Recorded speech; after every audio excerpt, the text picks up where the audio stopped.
Yeah. Okay, guys, it's 9:30 and we're going to get started. We've got a number of bills. We're going to start with Senator Guile. She's got two bills. So we're going to lead off with Senator Guile. Do you have a preference on which bill you'd like to start with, or you know just? Why don't we start off with the 923? Okay. Please. Okay, we're going to start with Senate Bill 923, Senator Guile and Douglas Silber. Mr. Silber, welcome. Thank you. And Senator, take the time you need to present Senate Bill 923, and then we'll go to Mr. Silber, okay? Thank you very much, Mr. Chair. And members of the committee. For the record, Senator Don Guile here to present Senate Bill 923.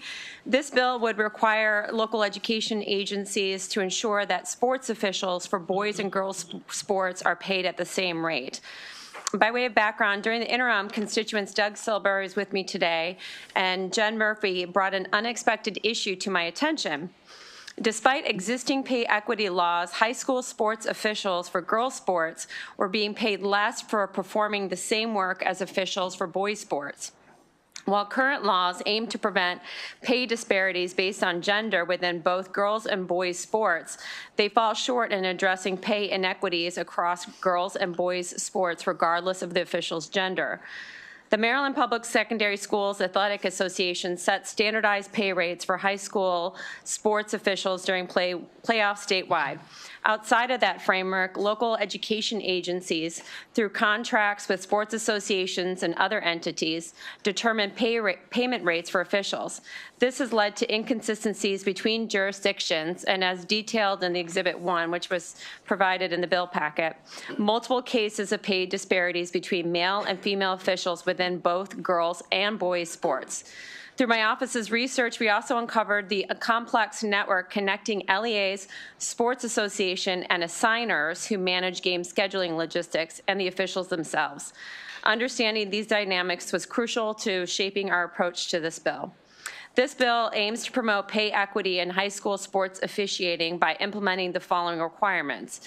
First, equal pay standards. Local school systems must reject any bid or proposal that results in different rates of pay or fees for officiating or assigning officials for comparable boys and girls high school sports. Second, solicitations for officiating services for similar boys and girls sports must be issued at the same time to ensure fairness in the bidding process. Local school systems may require that bidders include officiating services for both boys and girls sports within a single proposal. If separate solicitations are issued for boys and girls officiating services, they must share the same submission deadlines. And finally, local school systems may also require prospective bidders to partner, ensuring that any bid for boys sports officiating services is accompanied by corresponding bids for girls sports. These measures aim to close loopholes in existing pay equity laws and ensure fair compensation practices across high school athletics. And for these reasons, I respectfully request a favorable report on Senate Bill 923. Thank you. Okay, thank you, Senator Guile. Mr. Silber? Thank you very much. Thank you, Senator Guile. And can I just add for everybody in the audience, other than the sponsors, everybody's going to be on a 2-minute clock. I understand today, that. Okay. Understand that. Chairman Feldman and Vice Chair Kagan and members of the committee, the issue the bill seeks to address, as Senator Guile said, is the difference in pay received by officials in these similar sports. I've submitted written testimony and echo what Senator Guile says. I want to just focus on a couple of aspects of the language of the bill that I had concerns about. The bill defines similar and gives criteria such as they occur in the same season, have comparable rules, and have a similar number of officials. I'm concerned that that creates a loophole that the counties can use to basically not follow the intent of the legislation. It doesn't matter whether a game is played in the fall or the spring, it's the same game, so that really shouldn't matter. That's up to the school for scheduling purposes. Most of the contracts stipulate pay per official, not pay per game, and so it shouldn't matter if there's 2 officials or 3 officials, it's the same game. It doesn't change it from being a similar sport. So we had concerns over those 2 criteria. The last is that they have comparable rules because of the realization that boys and girls have different body types. rules are different in most of the sports. A girls' basketball is smaller than a boys'. Boys lacrosse wears pads and helmets. Girls do not, but it's the same. Otherwise, it's the same game. So we thought that a better way to address what similar meant is simply to just put in clear language in the bill that just says similar boys and girls high school sports means high school sports such as lacrosse, basketball, soccer, volleyball that are played on a roughly similar field, court, or venue have the same name and objective and a similar time of competition. That pretty much covers everything, and it's pretty common sense what it is. Swimming, tennis, golf, volleyball, lacrosse, soccer, but wrestling obviously doesn't match something. So the disparity is real, and it's unfair, and it's hard to recruit and retain officials in the women's sports. The end result is that the girls and their families who want to play those sports end up suffering because their games are canceled because of lack of qualified officials. So we think it's a simple matter to address this through this legislation. I'd just like the committee to consider the amendments that I've suggested. Okay, thank you. Any questions for Senator Gile or Mr. Silber? Okay, seeing none, that concludes the bill hearing on Senate Bill 923. Let's go to Senator Gile's second bill, and then we'll go to Senator King after this one. So we're going to transition to Senate Bill 770, Senator Gile, and I've got Edward Gallo, Wendy Lane, and Allison D'Alessandro as your designated panelists on this piece of legislation. Yeah, and we have a few other witnesses after that. So Senator Gile, floor is yours, Senate Bill 770. Thank you very much, Mr. Chair, Madam Vice Chair, members of the committee. Again, for the record, Senator Don Gile here to present Senate Bill 770.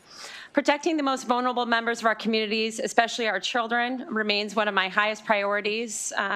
That's why I'm introducing Senate Bill 700, a bill designed to strengthen child sexual abuse prevention by enhancing oversight, improving background checks, and expanding safeguards across all child-serving organizations. This legislation builds on previous efforts, closing existing gaps to ensure we are doing everything possible to keep children safe. The need for this bill became clear after concerns from parents and community members about how schools handle allegations of child sexual abuse. Although legal proceedings in a recent case are still ongoing, it underscored the urgent need for stronger policies that prioritize student safety. I know that the parents of victims in this case would want nothing more to be here to share their stories and advocate for change. However, out of respect for the ongoing criminal investigation and to avoid jeopardizing the case, they are unable to provide public testimony at this time. Their voices, though absent today, have been a driving force behind this legislation.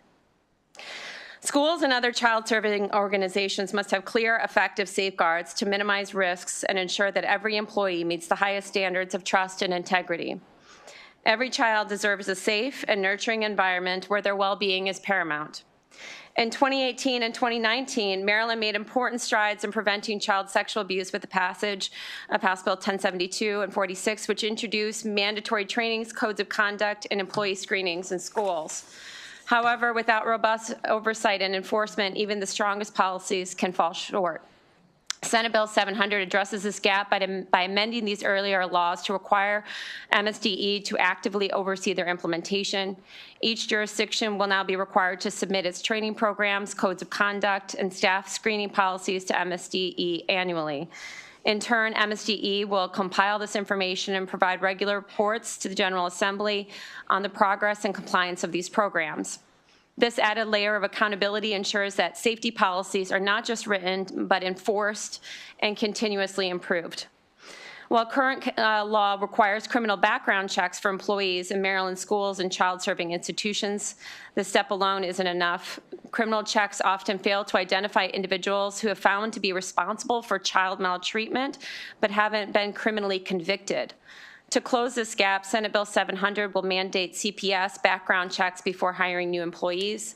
CPS checks are crucial in identifying individuals who pose a risk to children, even if they have no criminal record, providing a stronger safety net for our kids.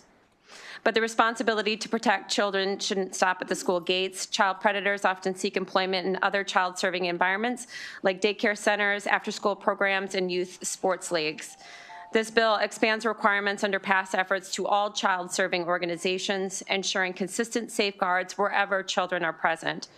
By standardizing these protections, we prevent individuals who pose a risk from simply moving between organizations undetected.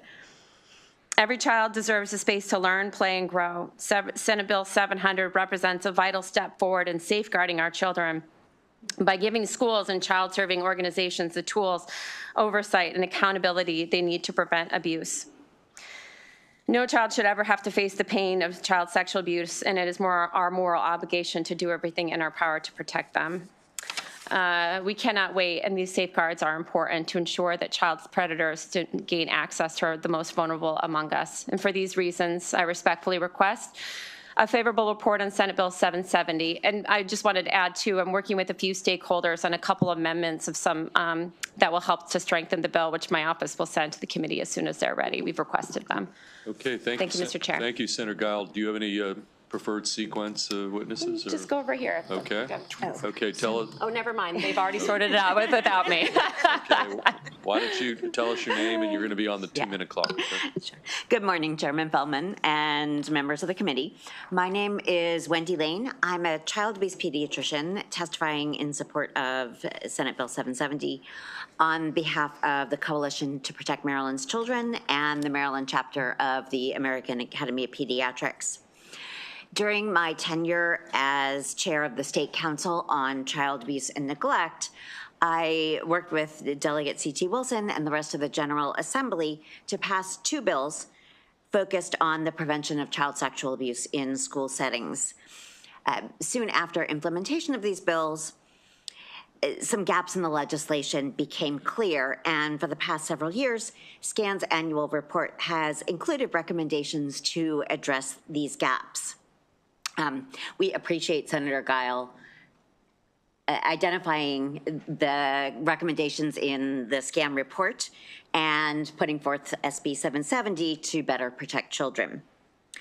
The first gap we identified was that the original bills didn't require any oversight of implementation, and SB 770 requires schools to share information about what they are implementing with MSTE.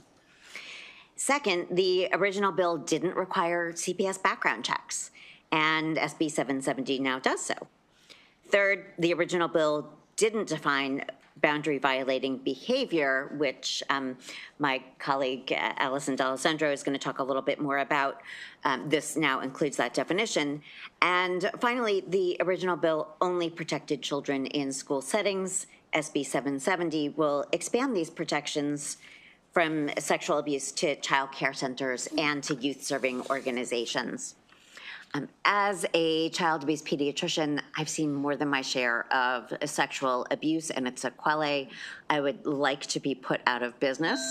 The additional mandates in 770 will provide thorough screening of potential employees, establish standards for appropriate interactions with children, and enable employees at all these sites to identify and stop inappropriate behavior. And for these reasons, I urge you to vote in support of this bill. Okay, thank you. Why don't you just pass the mic to your left? Okay. Good morning. Okay. Mr. Chair, members of the committee, thank you. My name is Allison D'Alessandro, and I've worked in the field of child abuse prevention for over 22 years. Now at Center for Hope, which is formerly the Baltimore Child Abuse Center, I assist youth-serving organizations with child protection policy development and training. SB 770 allows authorization for a prior employer to release records related to boundary violating behavior.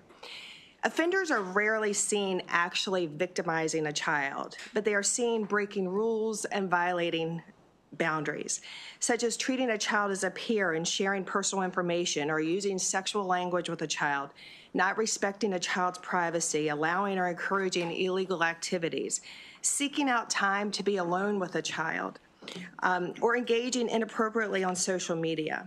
These behaviors are oftentimes grooming behaviors and precursors for child sexual abuse. By recognizing and responding to boundary violations, child sexual abuse can be prevented or stopped. Youth-serving organizations may unknowingly hire an employee accused of boundary issues if they do not have access to complete employee background information. I have seen situations, working over the years, when an employee violated an organization's policies by engaging in boundary violating behavior with a child and was dismissed, but the organization was not able to disclose or chose not to give the information to the next employer. Because the employee's behavior was not technically sexual misconduct or child abuse, the information did not have to be shared. Most of the time, boundary violating behaviors do not meet the threshold of being reportable to Child Protective Services or the police. Still, they should result in disciplinary action. SB 770 would prevent employees of youth-serving organizations with a history of boundary issues with children from moving from one organization to another without consequence or question. We need to engage all organizations that serve children and youth as leaders in the prevention effort to help them become places where perpetrators cannot work and where policies and practices at every level better protect children and youth in their care. Thank you for your attention today and for your attention to the safety and well-being of our children. Okay, thank you. Mr. Gallo? Good morning, Chair Feldman and members of the committee. My name is Ted Gallo. I'm the Executive Director of the State Council on Child Abuse and Neglect, otherwise known as SCAN. SCAN is a federal and state legislatively mandated council tasked with providing recommendations to the governor and the General Assembly on matters relating to the prevention, detection, prosecution, and treatment of child abuse and neglect, including policy and training needs. Our most recent annual report highlighted the need for enhanced measures to protect children from sexual abuse, exploitation in schools, childcare, and other youth-serving organizations. SB 770 builds upon protections created through the bill passed through the General Assembly in 2018 and 2019. SB 770 expands current existing protections in several ways. First, it broadens the scope of pre-employment background checks to include boundary violating behavior, such as unwanted touching, sexually explicit comments, which may serve as a red flag for future abusive behaviors. SB 770 also requires applicants to undergo a Child Protective Services background check, which also adds another layer of scrutiny to the hiring process. CPS background checks can reveal information that might not appear in criminal background checks. Even when a CPS has ample evidence showing maltreatment occurred, a criminal prosecution and conviction may not occur for several reasons, such as a child who is too traumatized to testify. When a CPS background check or CPS investigation is completed, there is an appeals process ensuring due process is afforded to the individual. SCAN's research has also revealed several concerning gaps, such as there's no legal requirement for youth-serving organizations to perform CPS background checks. Of over 100 private schools that I have personally contacted, many were not aware of the difference between criminal background checks and CPS background checks. SCAN fully urges and supports this bill, and I ask for a favorable recommendation from the committee. Okay, thank you, sir. Any questions for Senator Guile or three witnesses? We're going to start with Senator Carrozza. Thank you, Mr. Chair. Very briefly, Senator Guile, thank you for this child protection bill. I have my own child protection bill with trying to make it put in statute that child custody evaluators who are dealing with allegations of those cases where there's allegations of child abuse and domestic violence, that they meet certain qualifications and have training. And when I saw this and I saw that you're putting this extra layer with the Child Protective Services, I do agree that Child Protective Services does have a lens that can pick up specifically in these child abuse cases. My only question is, I'm also sensitive that how we find that balance of putting that extra layer, but also keep the process moving when we have shortages with child care providers. And so, and maybe the amendments address that, but could you just expand on how to reach that balance? You mean as far as like the timeline of receiving the CPS background checks? Is that what you're saying? Well, I'm concerned. I saw that there's testimony in here from the MSEA or the Maryland, the Maryland State. The Child Care Association. Child Care Association. So I'm just, Yeah. I don't know if the amendments would strike that balance of how you put that extra layer with Child Protective Services, but but also keep the process moving. So, Yeah. and I'd be interested in working with you on those amendments. I think I think my panelists may have some insight that they may be able to offer here, Senator. So normally, the timeline for once the Child Protective Services background check is submitted, it's about 10 days. So just to let you know, like what the timeline is, it used to be months. Okay, so. But now there's okay. a better system. They have an online system, so it's about 7 to 10 days. And maybe we can make sure the amendments, highlight that 10-day turnaround time is important. Thank you, and I'd be happy to work with you on that. Thank you. Yeah. Thank you, Senator. And can I just add that those background checks can be done concurrently with the criminal background Okay, checks? thank you.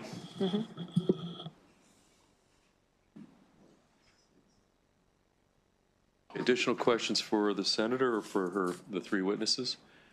Okay, seeing none, thank you, Senator Guile. Yep, thank you, Mr. Chair. We do have two witnesses signed up favorable with amendments. Sarah Sample from MACO, I see here. Why don't you come up, Sarah? And then Christina Pooch from the Maryland State Child Care Association as well, signed up favorable with amendments. Those are the two final witnesses on the bill. So, Sarah, why don't you start? Thank you to the chair and members of the committee for having me today. My name is Sarah Sample. I'm here on behalf of the Maryland Association of Counties, and we are supporting Senate Bill 770 with amendments. We definitely appreciate the intent to make sure that kids are safe when they are interacting with adults. Anytime they're working for the state, the counties, municipalities, we think that's an important thing that we should appreciate here. The thing that we just want to highlight is that our hiring. Sarah, could you just put the mic just a little closer? Yep. Is that okay? Picking it up. Okay. The thing that we really just want to highlight is that the Parks and Recs Division are the ones that are mainly touched by this bill when it comes to our hiring practices. And the way that they're hiring is typically substantially different from how the school systems are. And this sort of brings us into the education article in those circumstances. And just to sort of give an example, sometimes the lead-up time for hiring in the schools is a lot longer than we have in the Parks and Rec Division, and their tenure of work ends up being years. And so in our Parks and Rec Division, a lot of times it's an average hiring time frame of about 4 weeks, and sometimes those tenures of employment are only about 8 weeks. So it's a little bit different. And we do have standards in place right now in terms of our hiring. Majority of our counties are doing some combination of the criminal background check, the Child Protective Services check, fingerprinting, and also drug testing. So we do have sort of substantial screening to make sure that we have good candidates in these positions. And then there's also an added layer of focus on this just because of the Child Victims Act that was passed. So that's just sort of the difference in terms of our hiring processes. And so our amendment is really just to have the Parks and Recs Division sort of carved out so they can continue with their process and make sure that doesn't get sort of slowed down the way that Senator Carrozza was just sort of talking about. So that's hopefully what we're hoping to accomplish with our amendments.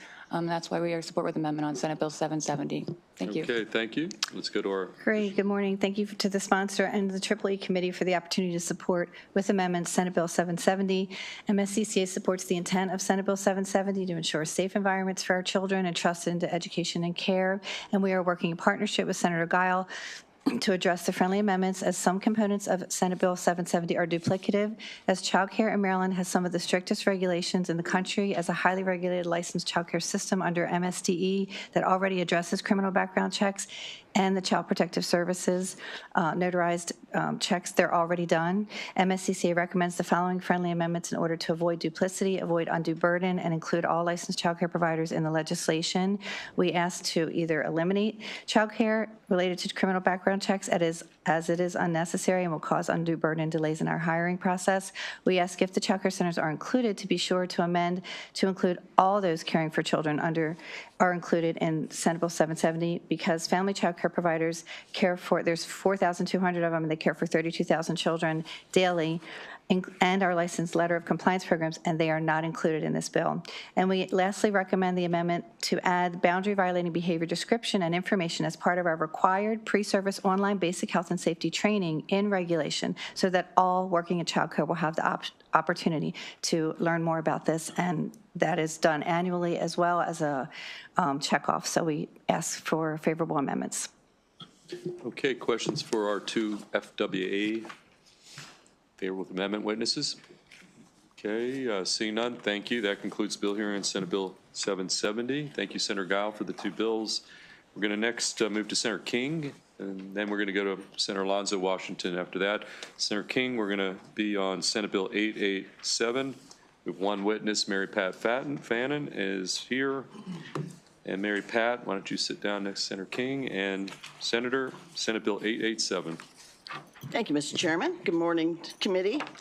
Mr. Chairman and members of the committee, prior to coming to the General Assembly 100 years ago, I served on the Montgomery County Board of Education for 8 years with 2 terms as president.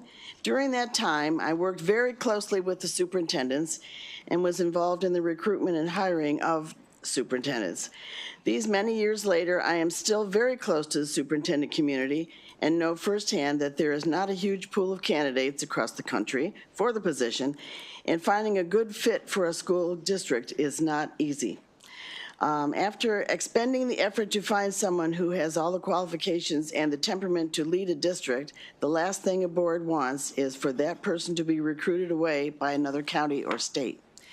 Senate Bill 887 will change current law by allowing boards to reappoint an incumbent superintendent at any point during the incumbent's term to serve a new term of 4 years. If a board chooses to do this, they must act on the reappointment no later than March 1st, and the new 4-year term will begin July 1st of that year. Keeping good leaders in place in our counties is so important for the consistency that our educators, students, and community need and deserve. This legislation will help our counties maintain excellent leadership in our schools, and I ask for a favorable report on Senate Bill 887. Mr. Chair, I just want to note that this legislation impacts all counties except Prince George's and Baltimore City, which is consistent with current law.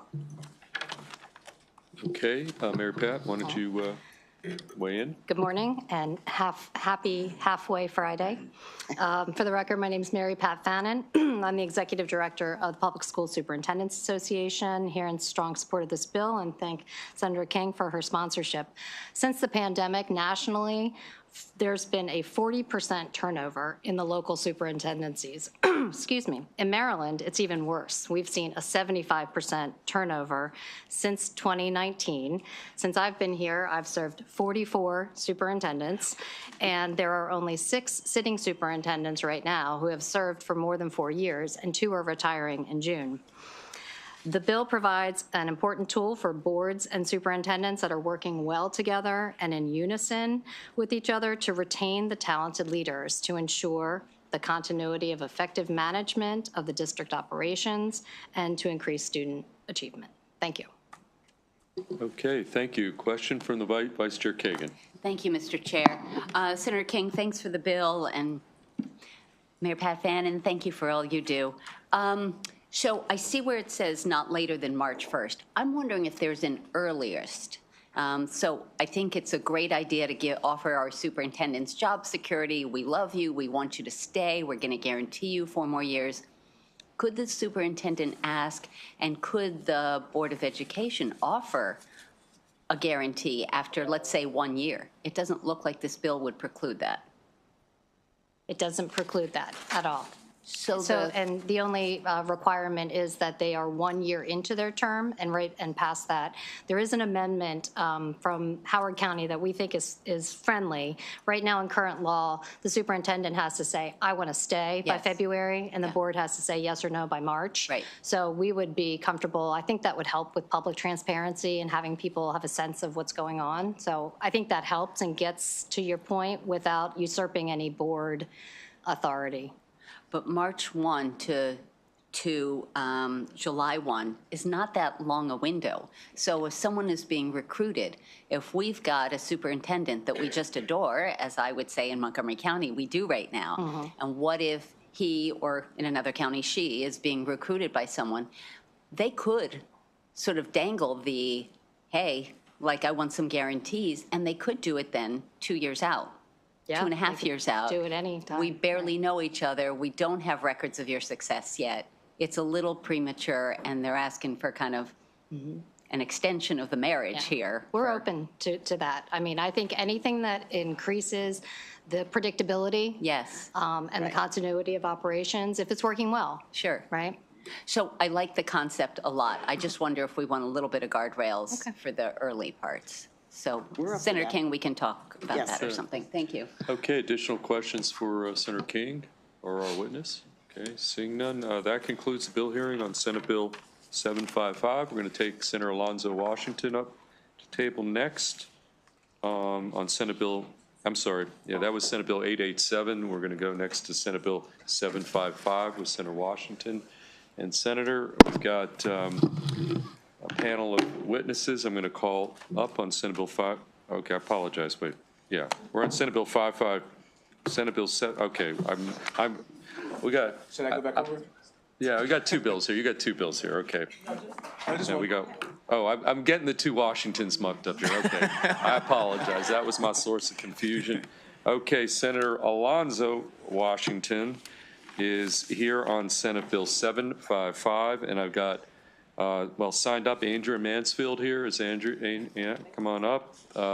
Deja Cobbs, Lillian Achiampong, and those, let's see, and Joseph Fisher. Those are four witnesses signed up as part of your panel. And Senator, on Senate Bill 755, you can proceed. 755. Thank you, Mr. Chairman. Good morning to everybody. Thank you, Mr. Chairman, members of the committee. Senator Alonzo Washington here to present on Senate Bill 755, which seeks to ensure that students in informal kinship care relationships are classified as independent to qualify for student financial assistance under the Maryland Higher Education Commission. By recognizing the unique and often challenging circumstances these students face, this bill creates a pathway for students to access the financial resources necessary to pursue higher education without the undue burden of providing parental financial information that is either unavailable or irrelevant. Informal kinship care is a necessary yet often overlooked arrangement for children who cannot live with their parents due to serious family hardships, including parental death, serious illness, addiction, incarceration, abandonment, or military deployment. Currently, financial aid applications often require parental income information, which may be unavailable or irrelevant in kinship care situations, preventing these students from receiving the assistance they need. Students with informal kinship care circumstances may not be considered eligible for state financial aid programs until they endure a lengthy process referred to as dependency override. Due to this daunting process, these students may not be able to provide the information, or the timing may be such that they may not know early enough they have resources to pay for college. By adopting this bill, Maryland will ensure that students in informal kinship care have the same opportunity as their peers to pursue post-secondary education. Maryland has long championed policies that promote access to education for all students. By passing this legislation, the state reaffirms its commitment to ensuring that every student, regardless of family circumstances, has an equal opportunity to succeed. Mr. Chairman, for those reasons, I asked for a favorable report, but before I turn it over to the panel, I would like to say that I would like Lillian to go next. She's my intern in my office. She helped prepare this bill for us and worked on the research behind this bill as well, so she'll talk about her story a little bit. But then, as you all know, Mr. Fisher, who's here, and I can't get away from that guy, and he asked me to propose this bill, and when your mentor asks you to do something, you got to do it. So it's a really great bill, and I hope you all will pass it, and I'll ask Lillian to go next. Okay, we're going to start with Lily, and again, everybody's going to be on the 2-minute clock. Lily, why don't you start? I'm sorry, Lillian or Lily? Lillian. Lillian, my apologies. Lillian? Picture this. A young girl working multiple jobs, stretching every dollar, and doing everything possible to stay in college, only to be told that on paper, she is not truly independent. Or maybe picture this instead. A young girl financially on her own, yet trapped in a system that refuses to recognize her reality. I didn't have to imagine this. I have lived the very challenges that SB 755 seeks to address. Good morning, the chair, the vice chair, and esteemed members of this committee, and thank you for the opportunity to testify today. My name is Lillian Achiampong, and I'm currently a senior at the University of Maryland, and today I'm here in strong support of SB 755. I was raised in an informal kinship care arrangement with my auntie in Laurel, Maryland, after my father passed away and my mother remained in Ghana, unable to support me. Yet when I applied for financial aid, I was denied independent status. Instead, I was placed in a system that failed to recognize my circumstances, reducing my financial aid and forcing me to bear the immense burden alone. For 3 years in college, I struggled, juggling full-time job and a full-time education. Fully responsible for my own survival, yet constantly coming short because my reality was invisible to FAFSA. It wasn't until my final semester that I discovered through a friend in the foster care system that I could apply to have my status changed with the school. The process was filled with endless documentation and roadblocks, and I nearly gave up. But thankfully, my status was changed in August last year, and I began receiving aid that reflected my true financial status. The big question here today is, why isn't this recognition automatic for students like me from the start?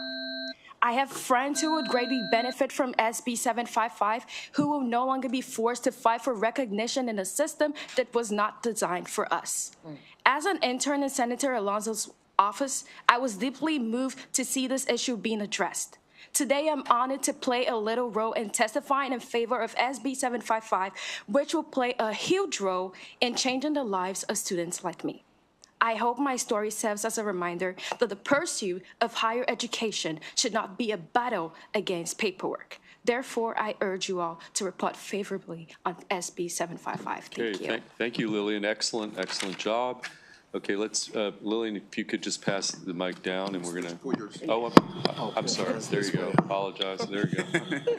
Wow. Good morning, everyone. Committee chair and the members of the committee. Thank you, Alonzo, for sponsoring us and the intern. This is great. Support what we do. But I'm Joe Fisher, and I'm the chair also. I'm the founder of First Generation College Bound, as many of you know, but I'm also the chairperson of Maryland Alliance for College Affordability and Equity. Wow, this young lady testimony confirms why we do what we do, removing barriers. But I'm happy to be here in the sponsorship of Senate Bill 755, which will make college more affordable for students in informal kinship care. Most importantly, this bill will simplify the state financial aid process for students who are in informal kinship care arrangements and do not have contact with their parents or any number of circumstances. Students in these circumstances who provide documentation from the school system and Department of Social Services will be considered independent and eligible for the state's need-based financial aid assistance programs, particularly the Guaranteed Access Grant. This grant will cover 100% of the students' education combined with the Pell Grant. This is extremely important because students will know early in the process when MHEC make these awards in April, allowing them to make timely decisions about going to college.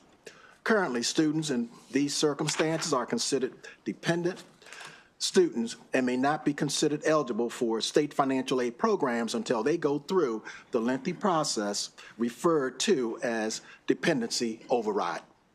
This is handled by the institution's financial aid office and occurs later in the process, after a student must make a decision about going to college, and only then they can do that.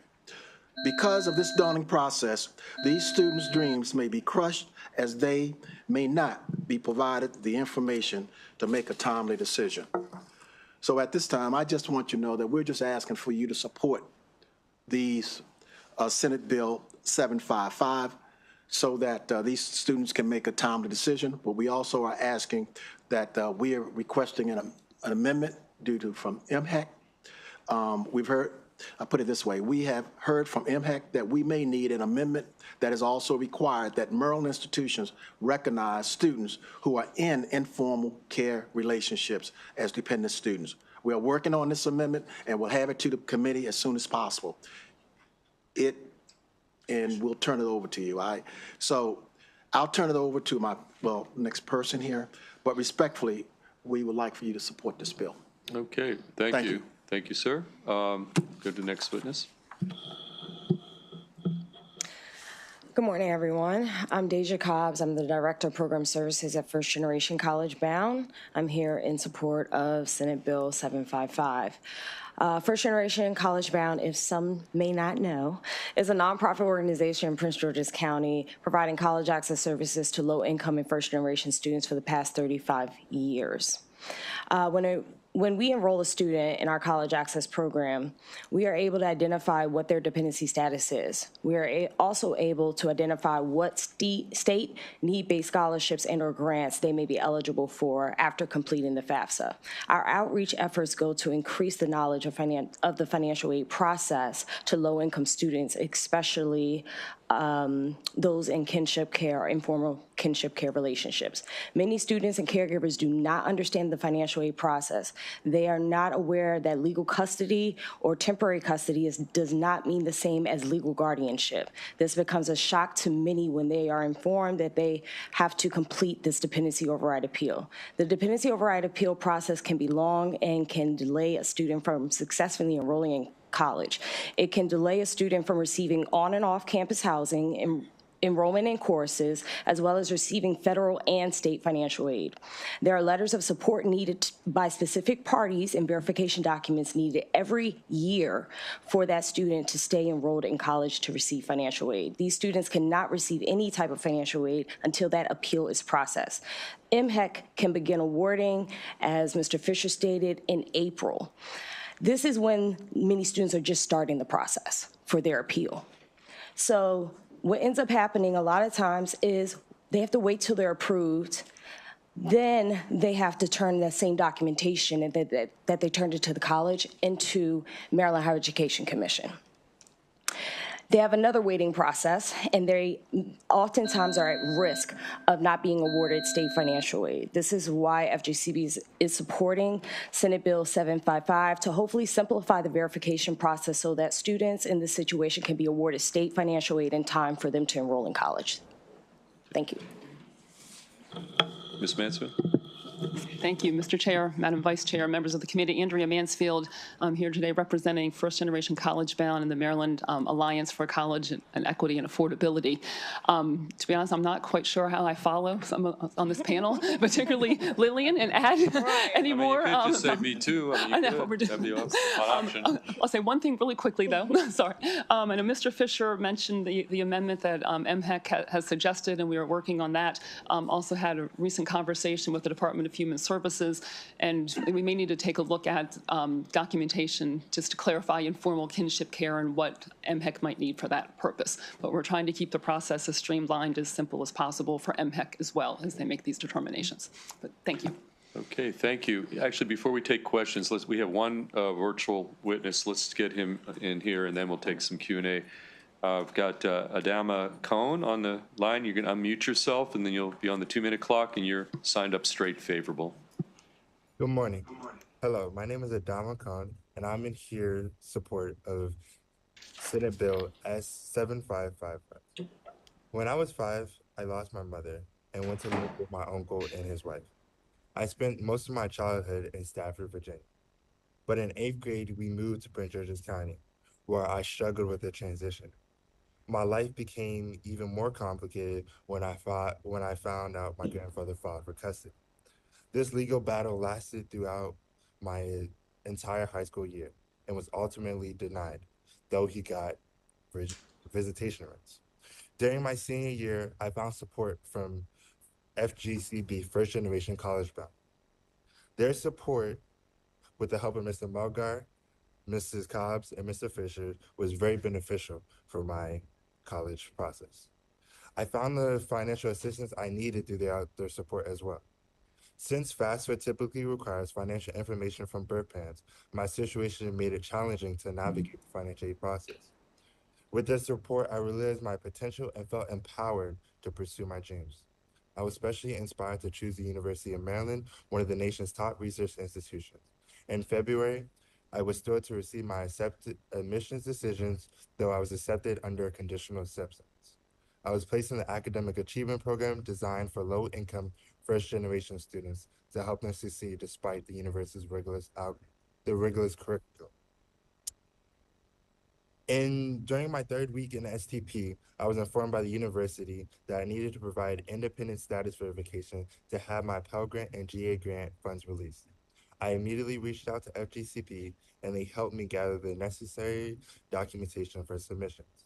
However, I waited nearly a month for a response, only to learn that my uncle's proof of guardianship from court was not sufficient to prove my independent status.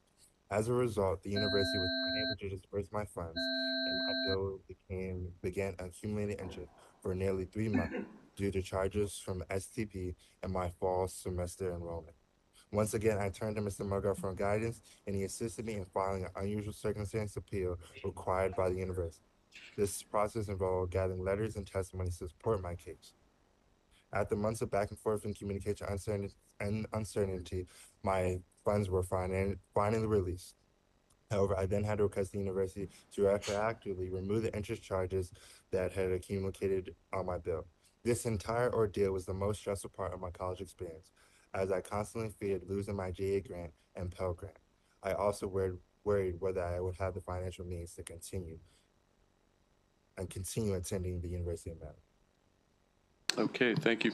Thank you for your story and your testimony. Take questions of Senator Lonzo Washington or any of the witnesses. We're going to start with Senator Mary Washington. Thank you so much. And thank you so much for this legislation and the research that you did.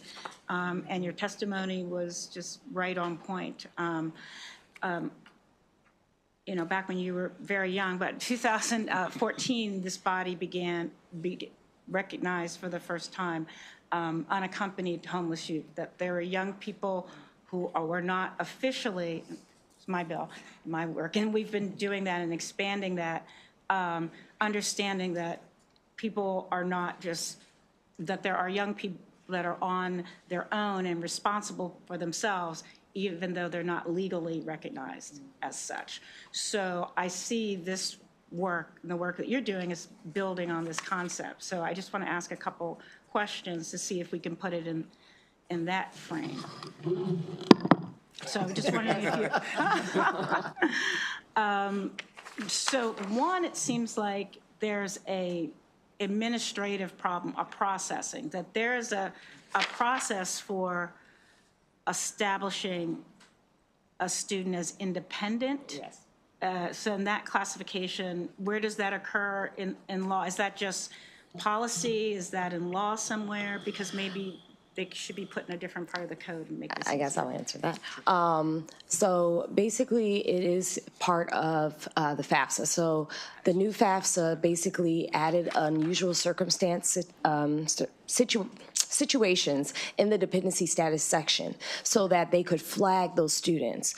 They're supposed to then do the verification for federal. So it's in policy that federal-wise, the FAFSA has to be approved by the university for them to have that status. And if they transfer to a college, they have to start that process all over again because it's determined ultimately of that college. Mm-hmm. And so you're familiar with the tuition waivers Yes. for unaccompanied homeless youth, for foster youth. And so it looks like we need a designation other than out-of-home placement. Yes. Because essentially, you're placed, but you've placed yourself, or a family member has placed you in a safe place. Yes. But we don't have an official term for that. Correct. Is that right? So if there was such a thing, Mm-hmm. would the processing of would that help Mm-hmm. with that? Because there is some more flexibility where a director or a nonprofit entity can certify that this person is this thing. So we have it already, a school count, we have a process that could apply. Yes, I have 2 students right now that their aunt takes care of them and their great-grandmother. And I already received all their documentation. I have it prepped so that when we get to the point where they have to make a decision earlier, because of the fact we want to stick with 1 school or 2 schools at most to do the appeal. And so therefore, I usually prep the student, have all the paperwork in their file, and I usually will support them in sending those documents to MHEC as well as to the college. Mm-hmm. So the sponsored I mean, how does this sound? So we're hitting that processing part. So there's the tuition waiver component, so perhaps it can be part of the tuition waiver. But would that help with the processing, or is it? The waiver itself, it only helps but so much. So pretty much, yes, only for 1 year. So the issue is that there's so much of a verification process in place, and there's such a wait that they miss out on the opportunity. Sorry, I meant the structure used for the waiver being applied in this situation. Oh, I see. Yes. That's what I'm saying. Okay. Yes. That would work. Okay, thank you. We can work on that. Yes. Okay. Any additional questions for the panel? Vice Chair Kagan? A comment, just because we're live streaming and people who are interested in this, I just want to make sure that folks know that legislators have scholarships. Yes. And regardless of who you live with or where you live, if you're in Maryland, and especially if you're going to school in Maryland, undergrad or graduate, make sure you know who your legislators are and check out what their process is. Don't miss the deadline, follow the rules, fill out the forms and all that. But we give away lots of money to deserving young people in our districts every single year. Okay. Thank you, Mr. Chair. Public announcements. Public service announcements. Vice Chair. Passed on the word to the schools and every Get other the word student. out there. Okay. With that, that concludes the bill hearing on Senate Bill 755. We're going to next move to Senator Augustine, Senate Bill 552. And Senator, I've got several signed up panelists. I'm going to call up Carlos Nalda, Lauren Lamb, Joyce Yun, and Dr. Sanjay Rai. I don't know if Dr. Rai is here. Is Dr. Rai or somebody on his behalf here? I think those are the panelists. We do have some additional favorable testimony after that, but we'll start with. Sure. Yep. Yep, sure. Sitting in for a second. And Dr. Fisher, well, It's fine. I mean, you You're all could stay. good. Yeah, you could Yeah, stay. yeah, I mean, yeah. you're Just move down one not seat. designated on the panel, but you're That's good. a favorable witness, so you stay right where you are. Yeah. Okay, Senator Augustine, we're on Senate Bill 552. Thank you, Chair Feldman, Vice Chair Kagan, and members of the committee. Senator Malcolm Augustine here on behalf of Senate Bill 552, Education High School Graduation Requirements, Financial Aid Application. Vice Chair Kagan just mentioned about the availability of scholarships, and she also iterated in her comments that you needed to be on time in order to be able to do that. Well, that's what really, for me, is at it's the center of this piece of legislation, which would require, starting in the 26-27 school year, that as would be a requirement for graduation, to complete the, are you okay with the FAFSA as an abbreviation? I'll just have to ask you. That one's okay? Okay, all right. But the other one, more folks are not as familiar with the Maryland State Financial Aid Application, the MISFA for Marylanders who are undocumented, but it is a vehicle to our aid. And that's what this would do, and that would then be reported to the Maryland Higher Education Commission. Now, why would we do that? It's just for the very reason that happens to me literally every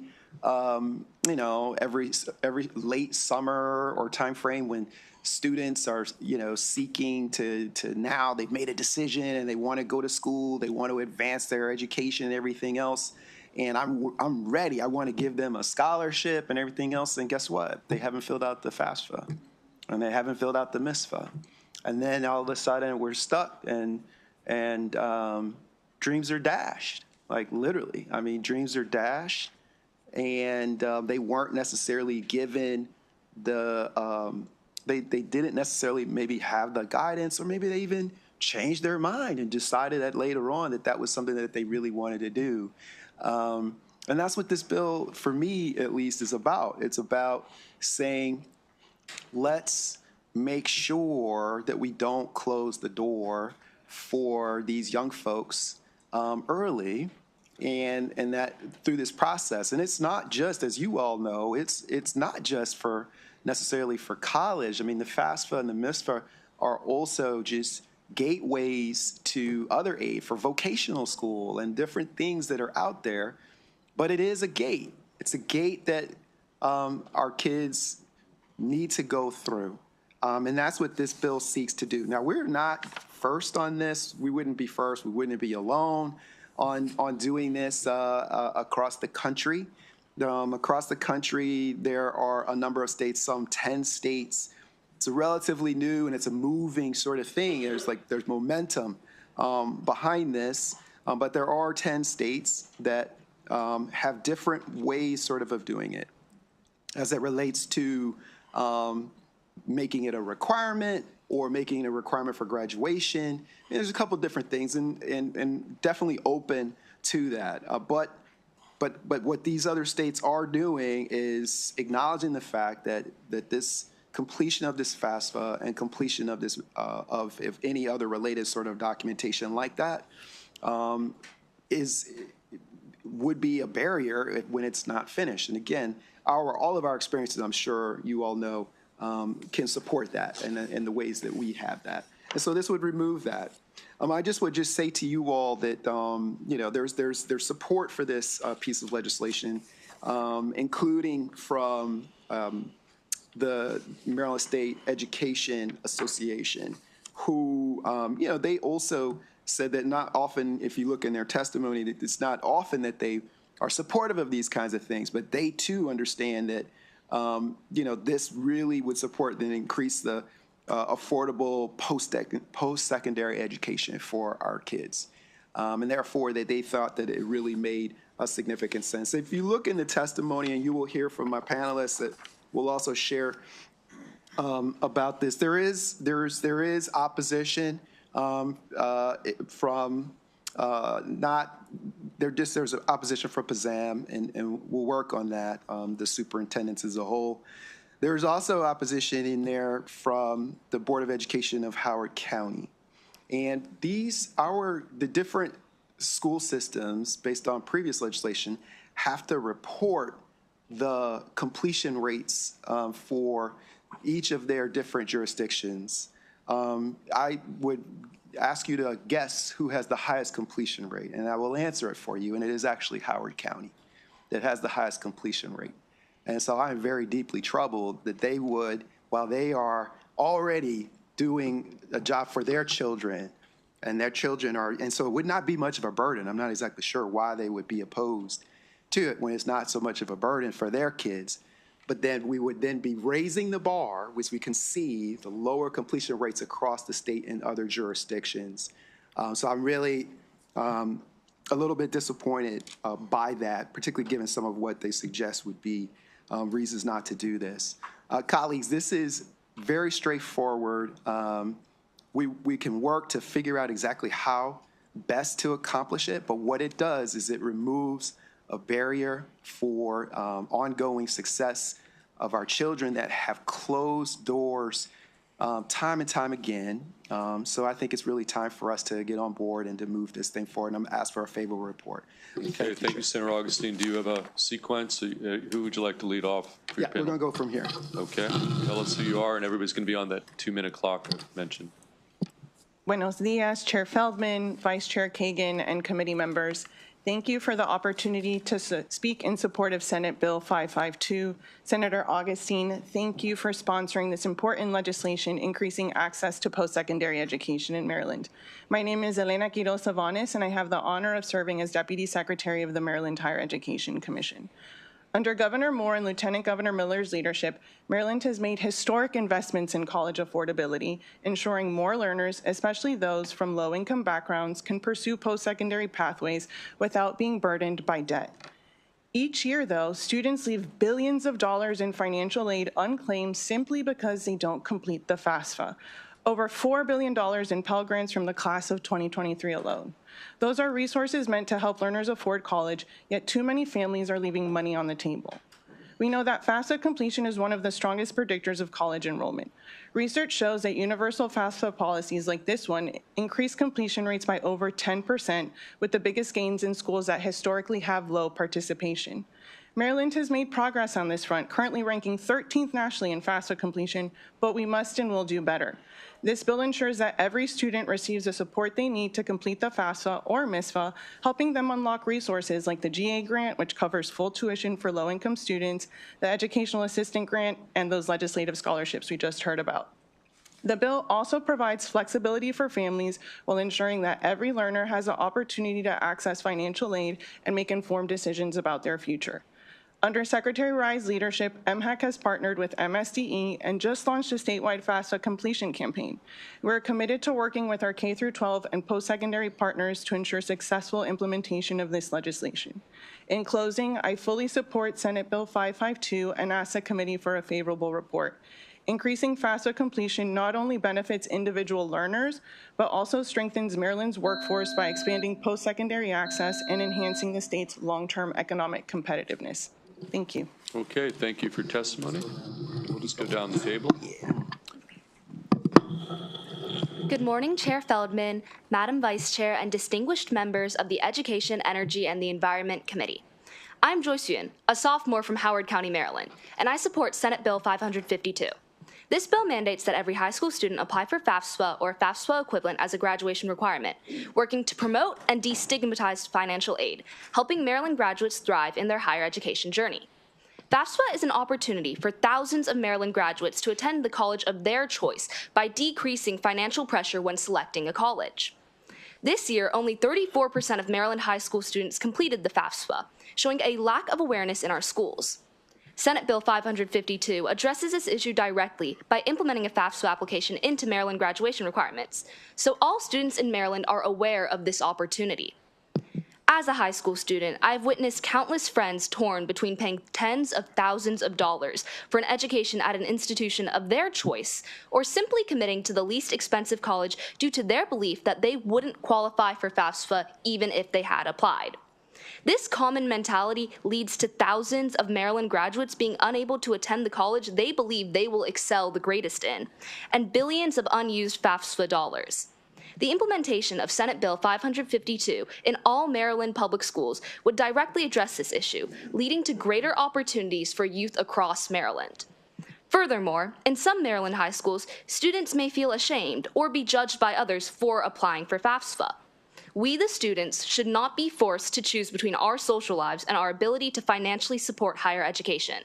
And Senate Bill 552 would alleviate all the social pressure associated with the students and FAFSA.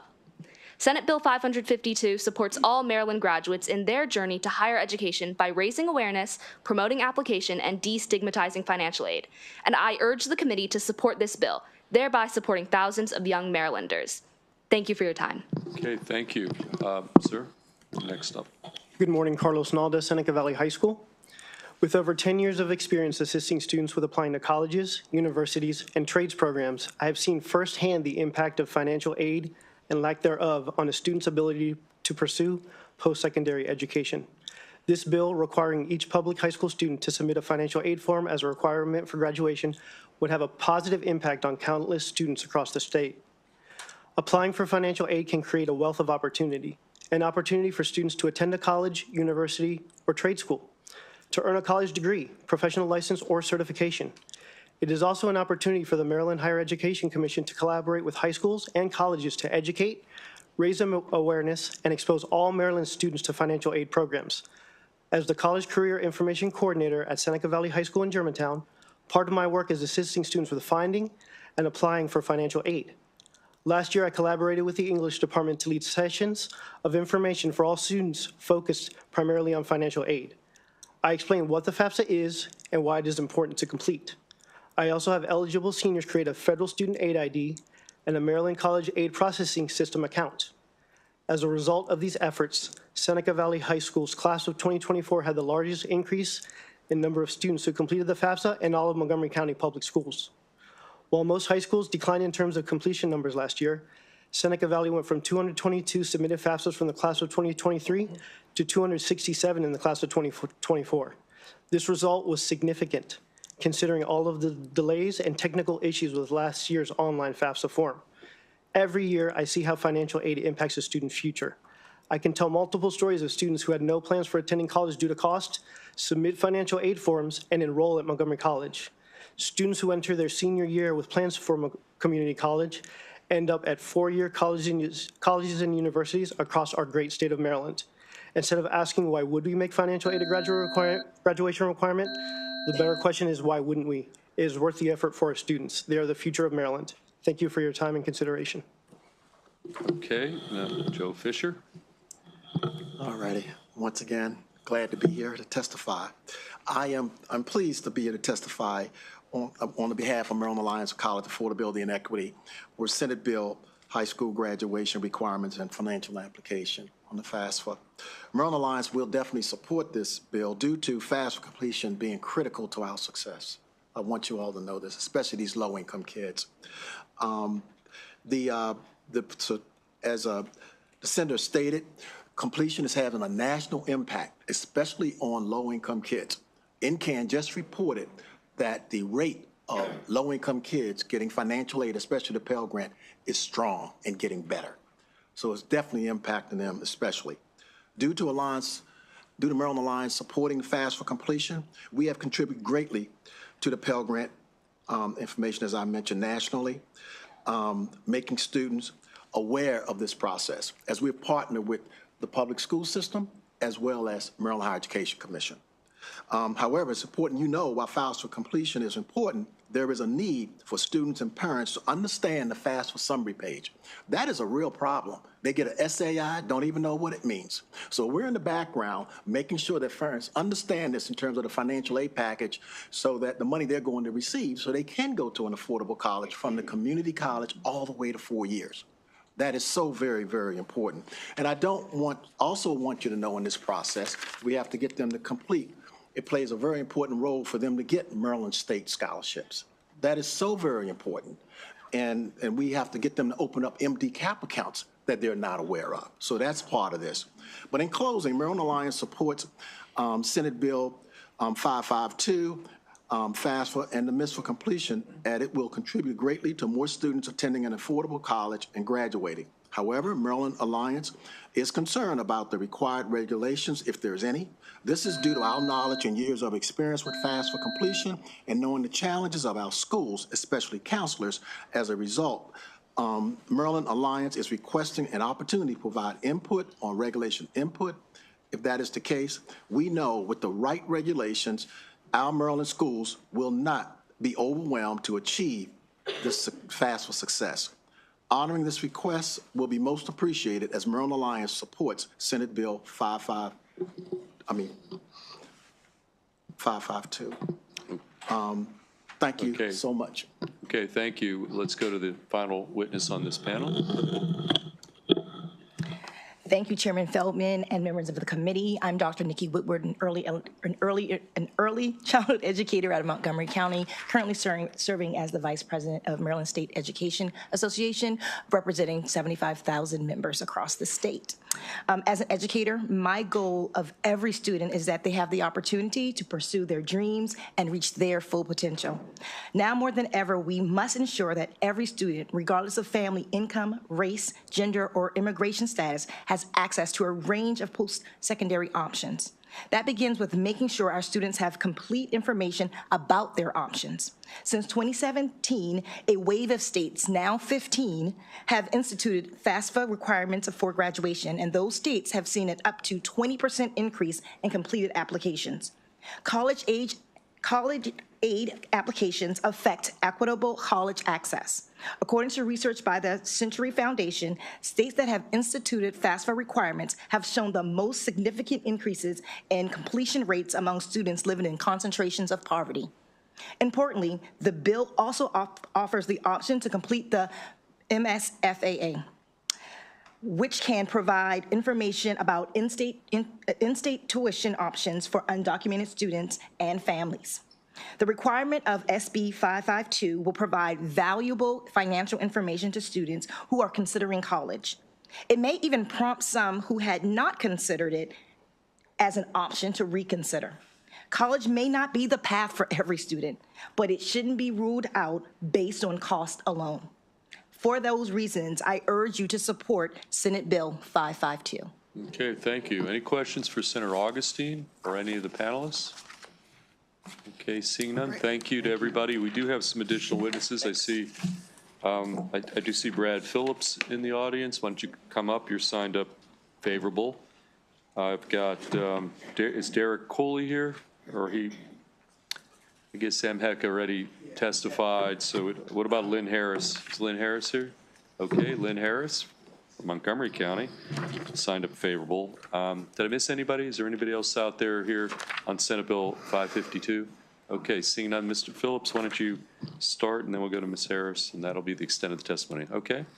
Well, good morning. Thank you, Chair Feldman and members of the committee. My name is Brad Phillips. I'm the Executive Director for the Maryland Association of Community Colleges, and I'm here on behalf of all 16 community colleges in strong support of this legislation. In fact, it was a priority of ours a number of years ago that did end up passing some legislation that required reporting information on FAFSA completion. You've heard a lot of the stats. There's 15 states that have done this. There's a dozen more considering this.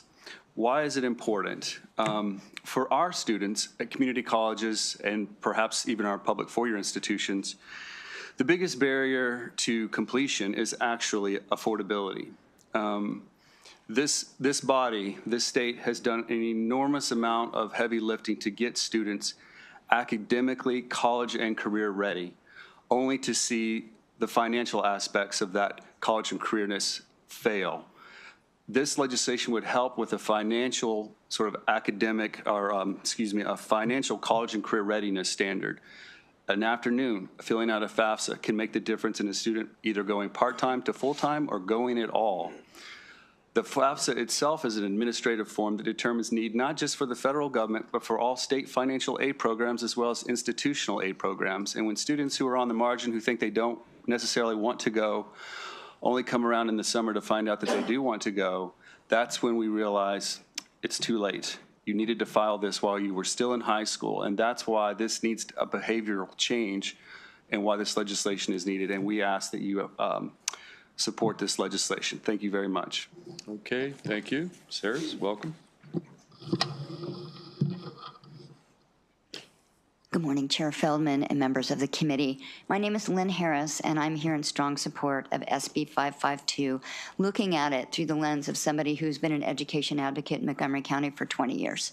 As a parent of a public school student, as a local county and state PTA leader, as a high school teacher, and as a former member of the Montgomery County Board of Education, and as someone who for the past 4 years has had a countywide internship that has allowed me to work very closely and directly with hundreds of our amazing middle and high school students.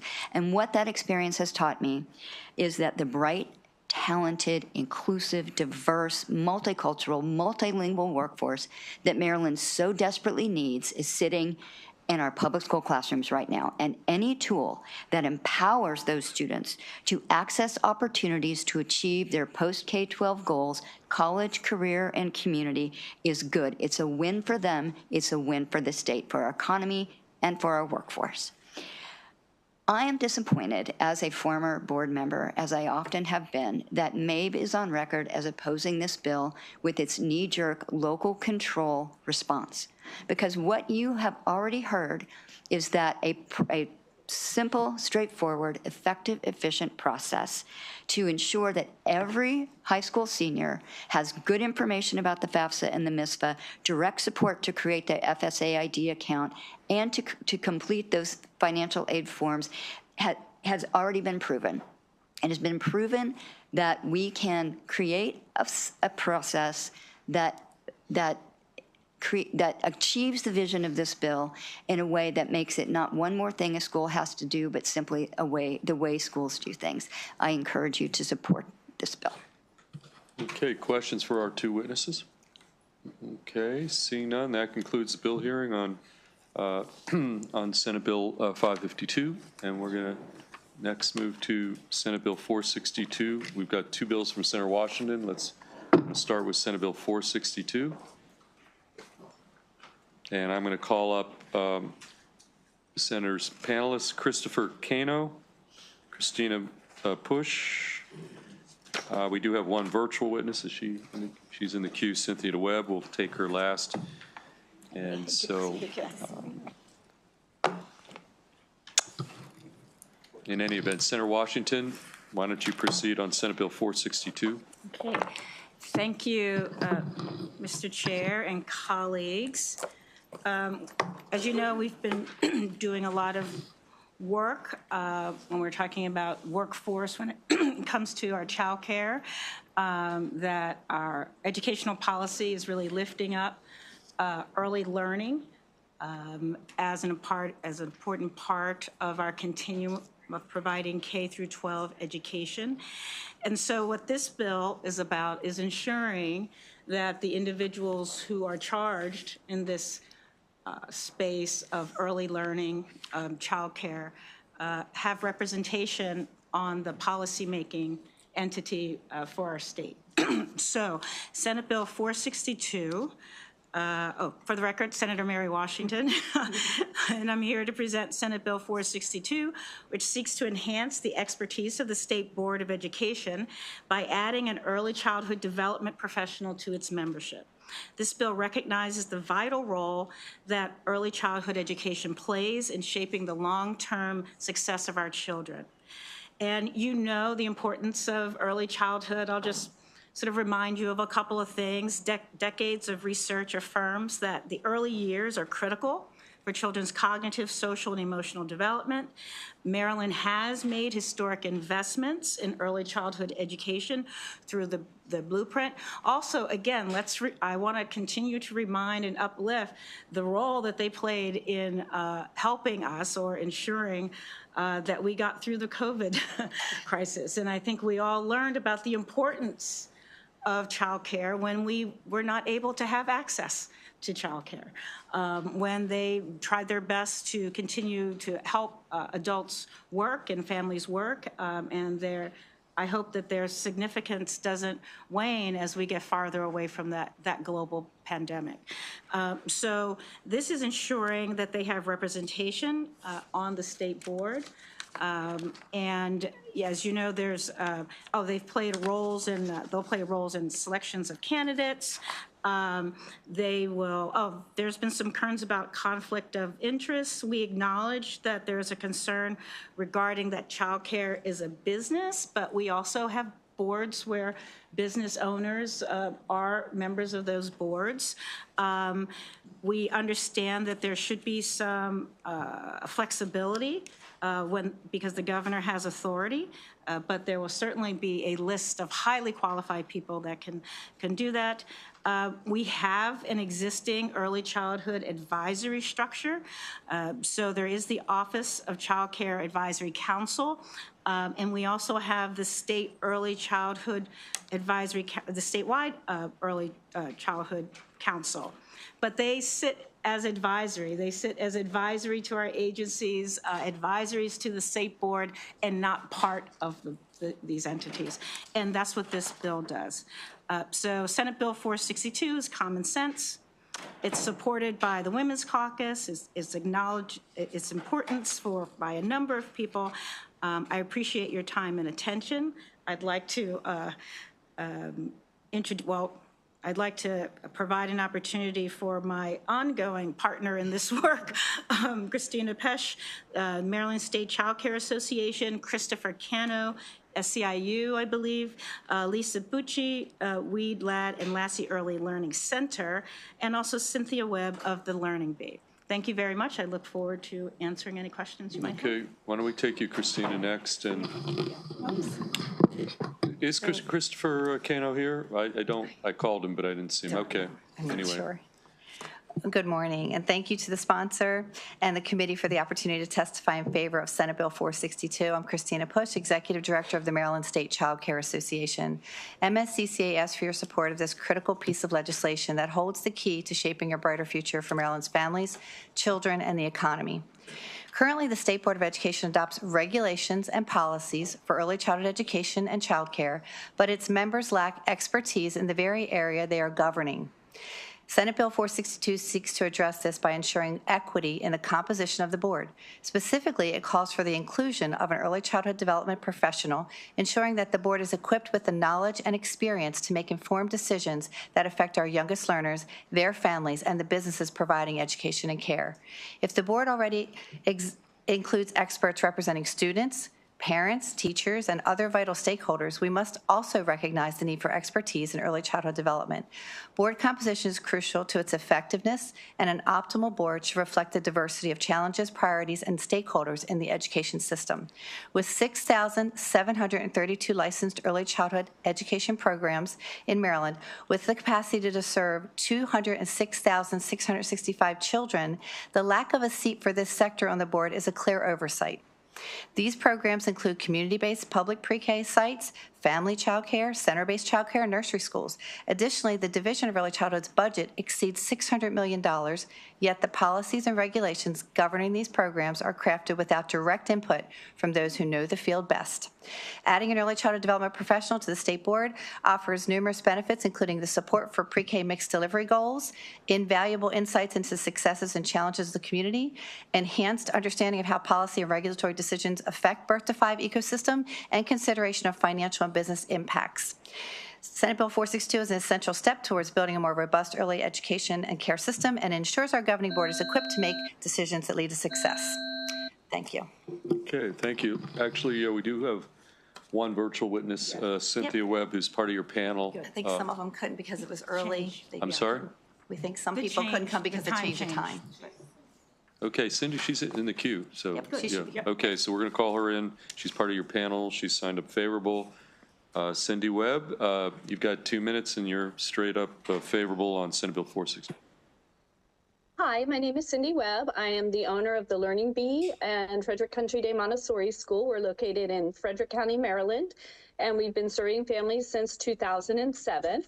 I want to express my strong support for HB 859, which creates a collaborative approach to ensure opportunities for access to health insurance for childcare professionals. This initiative is crucial for the sustainability of our businesses, the well-being of our workforce, and the quality of the care that is provided to Maryland's children. Can we just, I've been given a wave that you may be testifying on the wrong bill. This We have is another bill. Senate Bill 462, the State Board of Education. I am so sorry. I got this one mixed up. Okay, 462. I am so sorry. Okay, you have to give me a minute. Is it possible to come back to me? That's okay. Got a lot of bills here, so okay, we're on Senate Bill 462. Yep. Okay, I apologize. I got kicked out of the meeting, so. All right, let me see if I can find 462. It's just about adding to the State Board of Ed.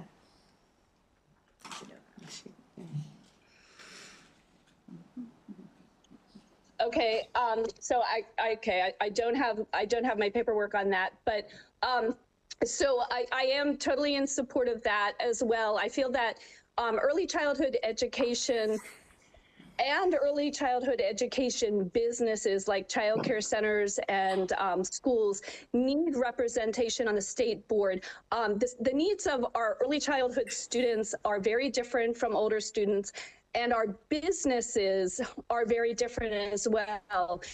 I don't feel like we have the representation of people understanding what we do in our business, how our businesses operate, what we need. And a lot of decisions have been made that have had unintentional consequences that have negatively impacted our child care centers. And some of those we've lobbied to change, such as our teachers originally having to have state certification with the blueprint.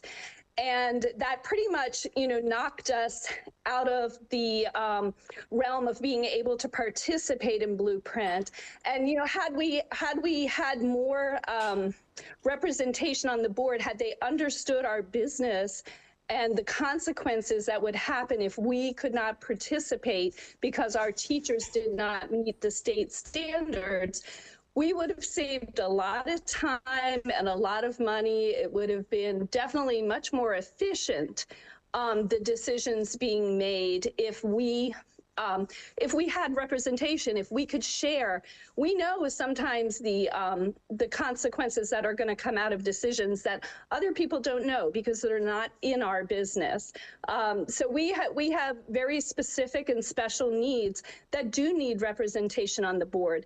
The 0 to 5 age is very different from the the older students, and there's representation for teachers, for students. Lots of other groups have representation, but we don't. Okay, well, thank you, Ms. Webb, on your Senate Bill 462 testimony. Any questions for the panel or for Ms. Webb? Okay, seeing none, that concludes the bill hearing on Senate Bill 462. We're going to go to the second Senator Washington bill, Senate Bill 789. And I've got James Kuntz signed up, Andrea Acalfoglu. We've got, and then one virtual witness as well. Great. So, Mr. Kuntz, you're up here, and we've got, is that Andrea? And I don't know who else is coming up. We've got some other witnesses signed up for the bill. Jordan Grant, Abigail Rhodes Boyette. I mean, they're not part of. Yeah. Who do you want at the table? Well, they're all signed up straight favorable. Framed it that way. I guess everyone should be at the table. But in terms of the panel, it would be Brielle Pinzini, Dr. Kuntz, and Andrea. Okay, and then it sounds like there's other students here who've just signed up on their own to speak to the bill. Everybody plus our virtual witness who's on the screen. Those are all the witnesses. They're all strike favorable. So why don't you proceed, Senate Bill 789. Hello, colleagues. This is a bill that we've passed a couple years ago in terms of creating a hunger-free campus grant program. For the record, I'm Senator Mary Washington, and this bill does a couple of things. One, it allows private schools to participate.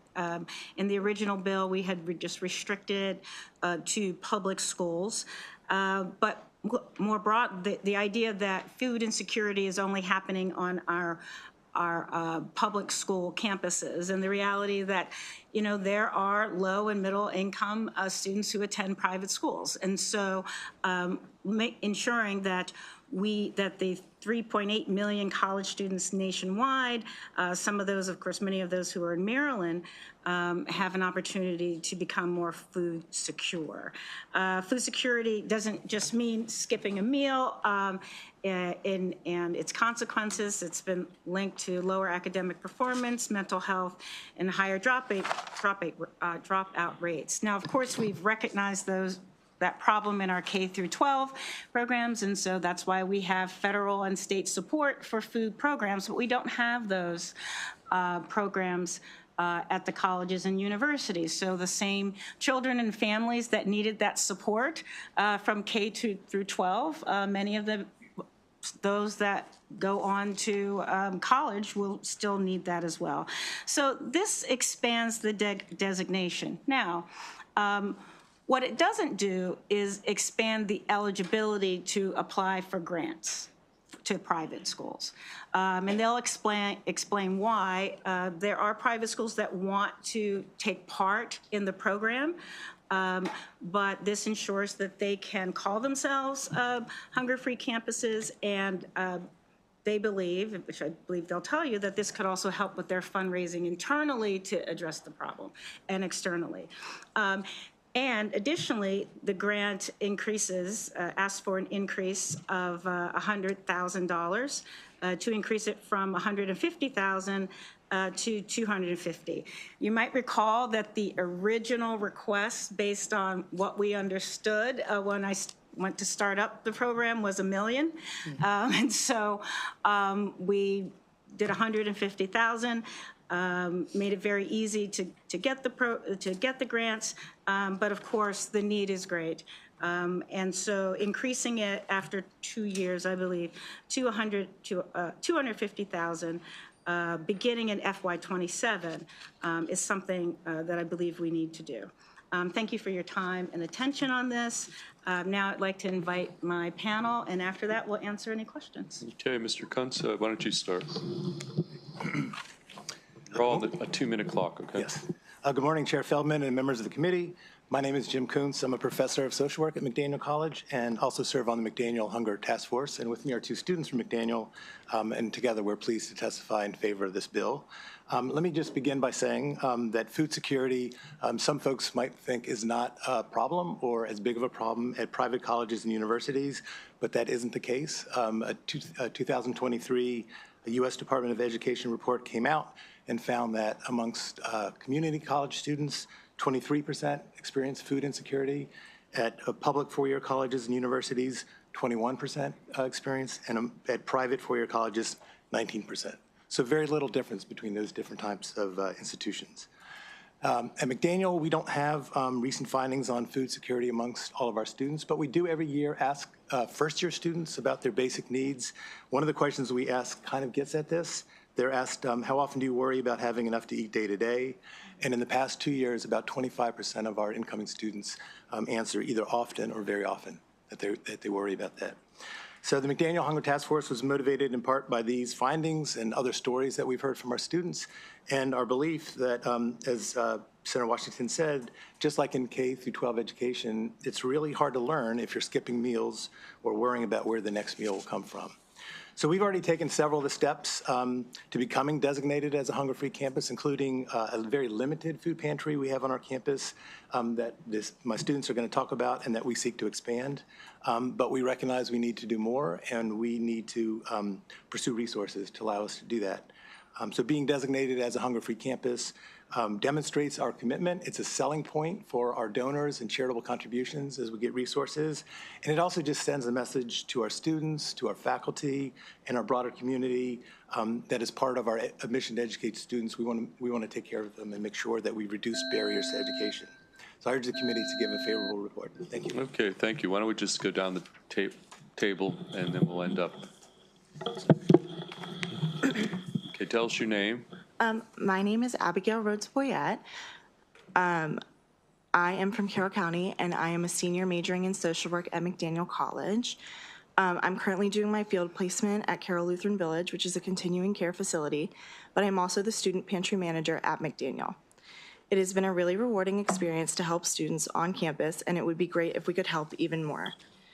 We are only open a limited number of hours per week, and until recently, we only serve students who are experiencing housing instability. The pantry has mainly been a resource for students when the on-campus dining options are unavailable. It is also helpful to those students who do not have a meal plan. The food that we have gotten is mostly through faculty, staff, and other students' donations. This bill would gain us access to extra resources, which would be great for the entire McDaniel campus. For these reasons, I urge the committee to give this bill a favorable report. Okay, thank you. Next witness. Good morning, Chair and members of the committee. I'm here to testify in favor of Senate Bill 789. My name is Jordan Grant, and I'm a senior at McDaniel College majoring in social work, and I'm an intern at Gateway Crossroads, which is an alternative middle high school in Carroll County. I'm from Baltimore City, and my freshman year at McDaniel, I started off with a meal plan, which was great because I didn't have to worry about finding food and other things. However, now I'm a senior, and I live in an apartment with a kitchen, so I opted out the meal plan to save on my room and board expenses, but now I have to buy groceries as well. After struggling with food insecurities for a few weeks, I reached out to one of my professors, and she connected me with our food pantry program. In the beginning, the program was great because I had access to quick foods like breakfast bars, oatmeal, chicken and rice that could be ready in 60 seconds. But after a while, I realized the pantry didn't have everything that I needed.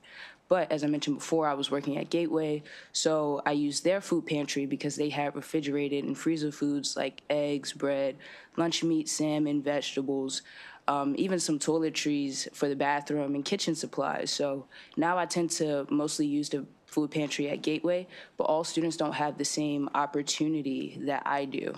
It's a privilege to have that. So being a part of the Hunger-Free Campus program would allow McDaniel to expand our food pantry and offer more diverse foods.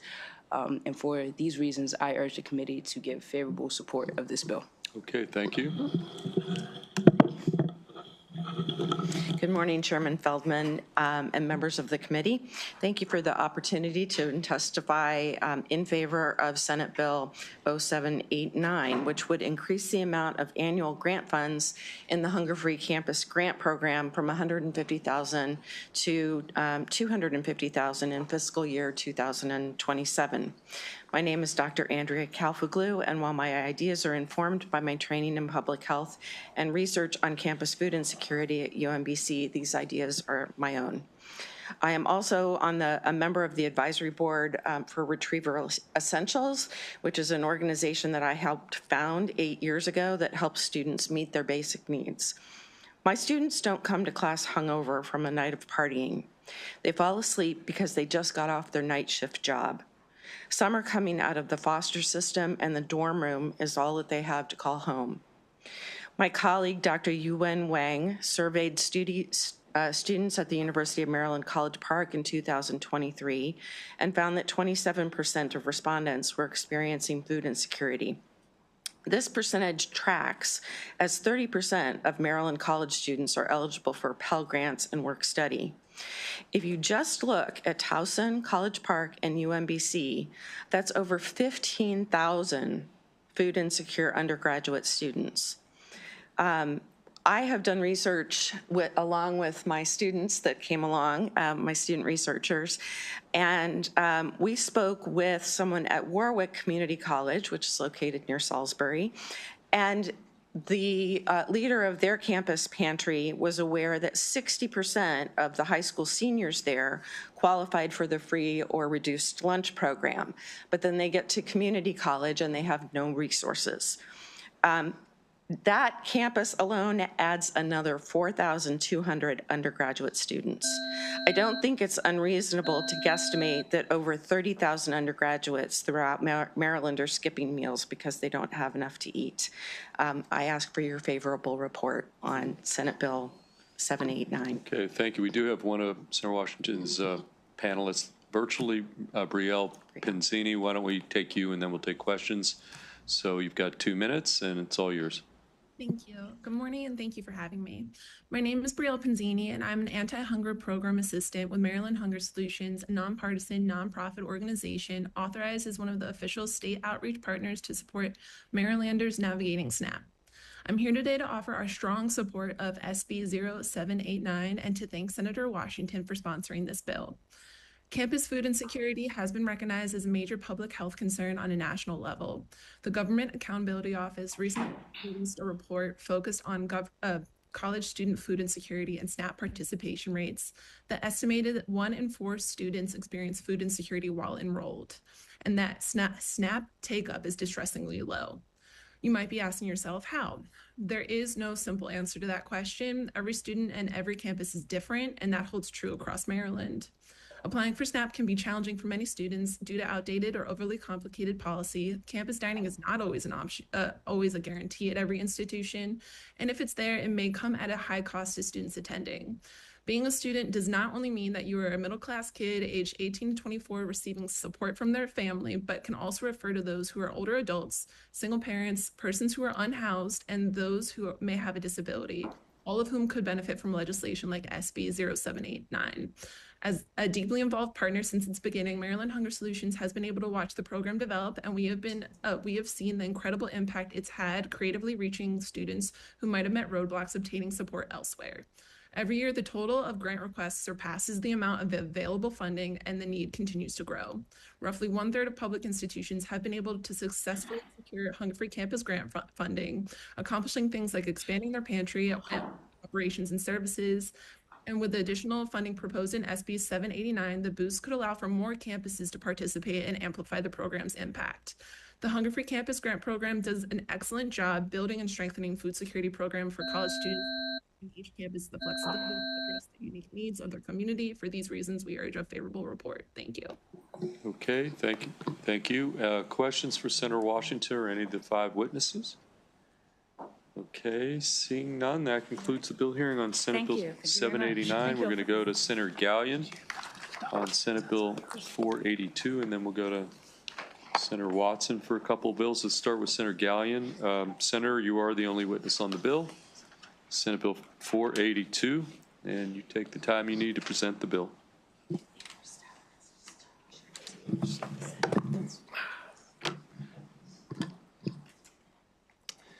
Good afternoon, Mr. Chair, fellow committee members. For the record, Senator Jason Gallion, representing District 35, to introduce SB 482, the Right to Teach Act of 2025. This bill would authorize middle and high school teachers to remove a student from their class who has repeatedly interfered with a teacher's ability to teach and other students' ability to learn effectively. If a teacher acts to remove a student from the classroom, the student's conduct must have been previously documented, showing that this is an ongoing issue or the student is actively exhibiting behavior that is unruly, disruptive, or abusive. Upon removing a student from the classroom, the teacher must document the student's behavior, submit the documentation to the principal, and send the student to the principal or guidance counselor. The principal may opt to return the student to the classroom, place the student in a different classroom, place the student in school suspension, place the student in an alternative program, or limit or prohibit the student's participation in school-sponsored activities. However, a principal may not return a student to the teacher's class without the teacher's consent unless the principal, guidance counselor, and teacher agree that the placement is the best or only option available. Additionally, a county board may not take disciplinary action against a teacher who removes a student from the classroom. Colleagues, as you know, we're facing a teacher shortage in the state. We've heard a lot about this this session especially. And our teachers consistently say they're burnt out and they don't feel supported, and that it's a driving factor for them leaving or not joining the profession. According to a Pew Research Center report from April of last year, so a little less than a year ago, and I quote, many elementary and middle school teachers said they need more support in dealing with student discipline and that the additional help would improve their mental health. 80% of teachers reported that they have to address students' behavioral problems at least a few times a week, with 58% saying this happens every single day, end quote. Now, is this bill a silver bullet to addressing student behavior in the classroom? No, it is not. But my intent here is to get a handle on our constant disruptions in the classroom and give our teachers control of their own classrooms. This could be a step down the pathway to easing teacher burnout and helping us retain our wonderful teachers. Thank you. I ask for a favorable report. Okay, thank you, Senator Gallion. Senator Carrozza. Thank you, Mr. Chair, and I'm pleased to be a co-sponsor of this legislation because I've heard from numerous teachers, and they're requesting assistance and support in their classrooms. I wanted you specifically, Senator, when we talk about this legislation, to talk about the safety aspects and protections when it comes to both the students and the teacher. Yes, and that is, as we talk about maintaining our teachers and having them stay in there, if they don't feel safe or supported in their classroom, I think that's a major reason why they're leaving. So that is a concern. We don't want any physical altercations happening, and if this helps to stop that, I think it's a positive. One follow-up, Mr. Chair. The other, in addition to safety, the other issue I wanted to address was the impact on the other students in the classroom. And I've had teachers who will explain in some detail that by having, if there's one particular student that is causing the disruptions, the attention and focus of the teacher goes to that one student to try to address the situation at the expense of the rest of the students, which my understanding is that's why they'll make the recommendation. If that student is removed, then you're actually benefiting.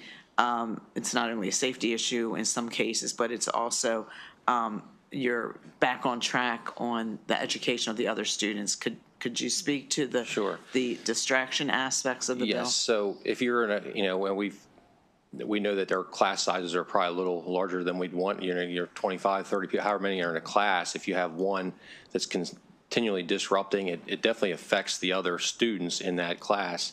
When you have to spend so much time with one that's having a disciplinary issue and leave them in there, and they're disrupting the flow of that class, it affects the other 20-some where they're, it's just taking them longer to learn material and all because they have to, repeat the lessons and stuff like that. So, yeah, that is a huge part of this. Thank you. Okay, additional questions for Senator Gallion on Senate Bill 482? Okay, seeing none, that concludes the bill hearing on Senate Bill 482. We're going to go to Senator Watson, and we start with Senate Bill 818. Senator, you are the only in-person witness signed up, and so Senate Bill 818, Senator Watt.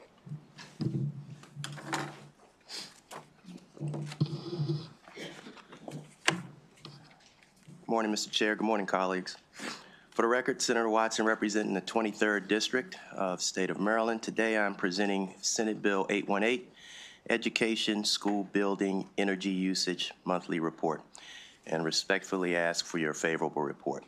This bill does not have a financial impact. In fact, it'll result in long-term savings for the school systems by providing energy management and extending the lifespan of school buildings.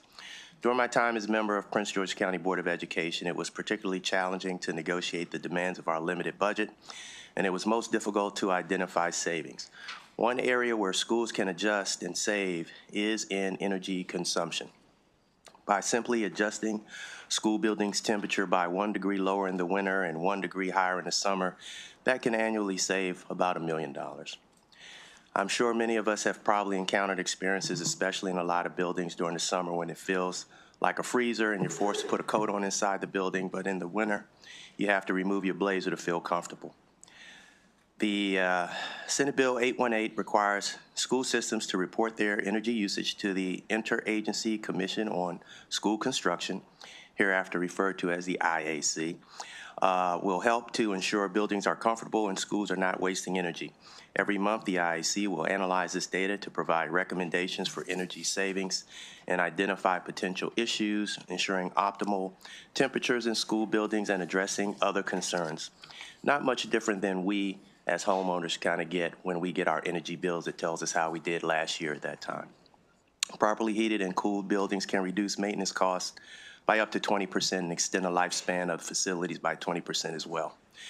We know that the Maryland Energy Administration provides grants to help schools decarbonize. However, this bill is not directly about green energy. It's something a little different. This bill does not require any additional funding, nor does it involve school construction at all. It simply requires local school systems to share their energy usage data with the IAC. The bill will hold school systems accountable for their energy usage to ensure that energy is being used efficiently and waste is minimized. According to the IAC, this initiative is both feasible and readily implementable. We simply need to establish a structured process to move forward. Most LEAs already have this energy information available through their utility providers that can upload energy usage data to a free online platform automatically each month. The platform provides free access to state agencies to upload the data, eliminating the need for schools to manually dispatch data to the state. In addition, SB 818 will increase both transparency and accountability of LEAs, and this information is essential to identifying inefficiencies and waste, providing opportunities for reducing cost. I humbly ask your favorable report on Senate Bill 818. Okay, thank you, Senator Watson. Questions for Senator Watson? Seeing none, that concludes the bill hearing on Senate Bill 818. We're going to go back to you, Senator Watson, for Senate Bill 821. I think we may have some witnesses from Prince George's County. Is the superintendent here? Millard House, Lolita Walker, member of the Prince George's Board of Education here. Do we see anybody? Okay, we've got, I'm sorry? We do have virtual, okay, we've got a bunch of virtual witnesses. All so right. let's, okay, so we do have, what do we got here? Okay, well, why don't you present 821, and then we'll just go to the virtual witnesses we have here. They're also, all right. Yeah, Thank you yeah. again, Mr. Chair, Vice Chair Kagan, members of the EEE Committee. Again, for the record, Senator Ron Watson, representing District 23 in Prince George's County. Today, I'm presenting Senate Bill 821, Primary and Secondary Education Student Immunization Temporary Admission Period. As this committee is aware, foundation aid funding for our schools is based upon the enrollment of qualified students. Qualified students are those who have received age-appropriate immunizations by a certain date. Current law allows students with proof of appointment within 20 calendar days to be temporarily admitted or temporarily retained in school until the immunization occurs. However, if the immunization does not take place within 20 calendar days, a student must be removed from school. In our local school systems, thousands of students, mostly due to extenuating circumstances, submit immunization records after the 20th day and are therefore never counted in the foundation aid funding enrollment record. When this happens, it can result in millions of dollars of lost funding to our county's education system that we just cannot afford to lose. Therefore, Senate Bill 821 proposes that the temporary enrollment period date be extended to 60 days to optimize the target per pupil foundation aid that provides each local school system with the basic resources necessary to ensure student success. As a former school board member, the goal of every school board is to have all students in seats and learning. This bill will allow parents and guardians the additional time they need to get the immunizations and keep students in school and learning. The extension of time will also help with chronic absenteeism, as any absence unexcused or excused counts. There is an amendment to this bill. Being sensitive to the concerns shared by the Maryland Department of Health and the Maryland State Education Association, I've submitted an amendment to Senate Bill 821 that will delete Section D on page 3. And that section that'll be deleted states as follows: a parent or guardian of a temporarily admitted student shall provide evidence of the student's required immunizations on the next school day following the student's appointment with a health professional or local health department. Deleting this section above will bring the bill in compliance with Maryland Department of Health Regulations Subtitle 6 and make it identical to the House version, which has already been heard. With me today, Mr. Chair, are members of the Prince George's County Board of Education and representative for the superintendent to go into details, because this is a timing issue. We're not trying to exacerbate getting kids sick. We already have 20 days in place.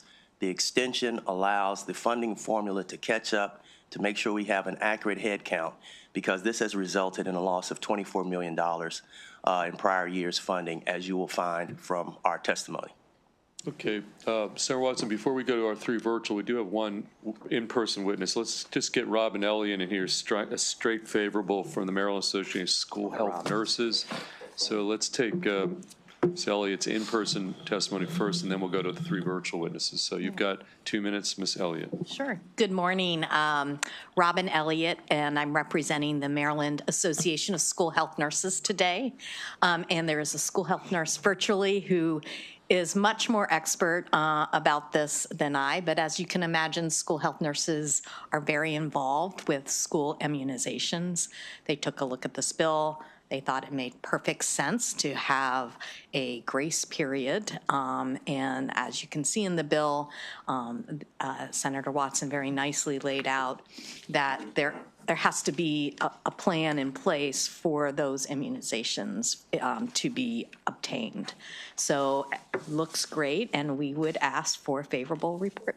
Okay, thank you. Let's go to our, let's start with Lolita Walker, a member of the Prince George's Board of Education, I believe. So, Ms. Walker, why don't you give your testimony? You'll be on the 2-minute clock, okay?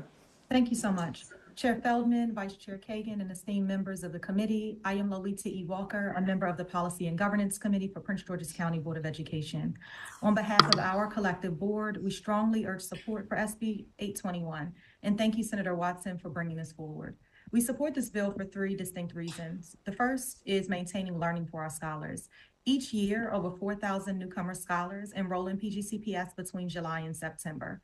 Many of these scholars, especially those from transient families or those experiencing housing transitions, face barriers in obtaining timely immunization records. So this current 20-day limit forces scholars out of school, and it disrupts their education at a critical time. Extending this period to 60 days ensures that scholars remain engaged in learning, which is really exactly where they need to be. The second reason for support is preventing millions in lost educational funding. Now, under our current regulations, scholars not meeting this 20-day deadline are not counted in the state's foundation program. This means that it is a detriment to our critical county funding. In 2025 school year alone, scholars were excluded from funding, resulting in nearly $25 million lost to our school system. Now, had this bill been in place at the time, the vast majority would have been funded, ensuring that our schools receive the resources that they absolutely need. And third, the bill reduces unnecessary barriers for our families. Many families, they struggle to schedule immunization appointments during the short summer window because healthcare providers are often overwhelmed, but it disproportionately affects low-income families, immigrant communities, and those in transition. So this 60-day time frame gives these families a more realistic opportunity to comply while ensuring scholars remain in school. So our Board of Education, alongside PGCPS, fully support immunization policies to protect public health. However, this current 20-day restriction, it creates these unneeded barriers for education. So SB 821 strikes this necessary balance, and we issue a favorable report request for SB 821. Thank you so much. Okay, thank you. Why don't we go to Quincy Boyd next? I'm not sure, Quincy, who you're here on behalf of, but why don't you tell us who you are and who you're on behalf of, and you've got 2 minutes, okay? Sure. Good morning. Thank you so much, Chair, Vice Chair, committee members. My name is Quincy Boyd, Chief of Staff of the Prince George's County Public School System. I am here and joined by Dr. Tracy Jones, who is from our Office of School Health. And I'm actually going to yield my time to her. I think it's important that we hear from our expert. Hey, Dr. Jones, unmute yourself and you can proceed.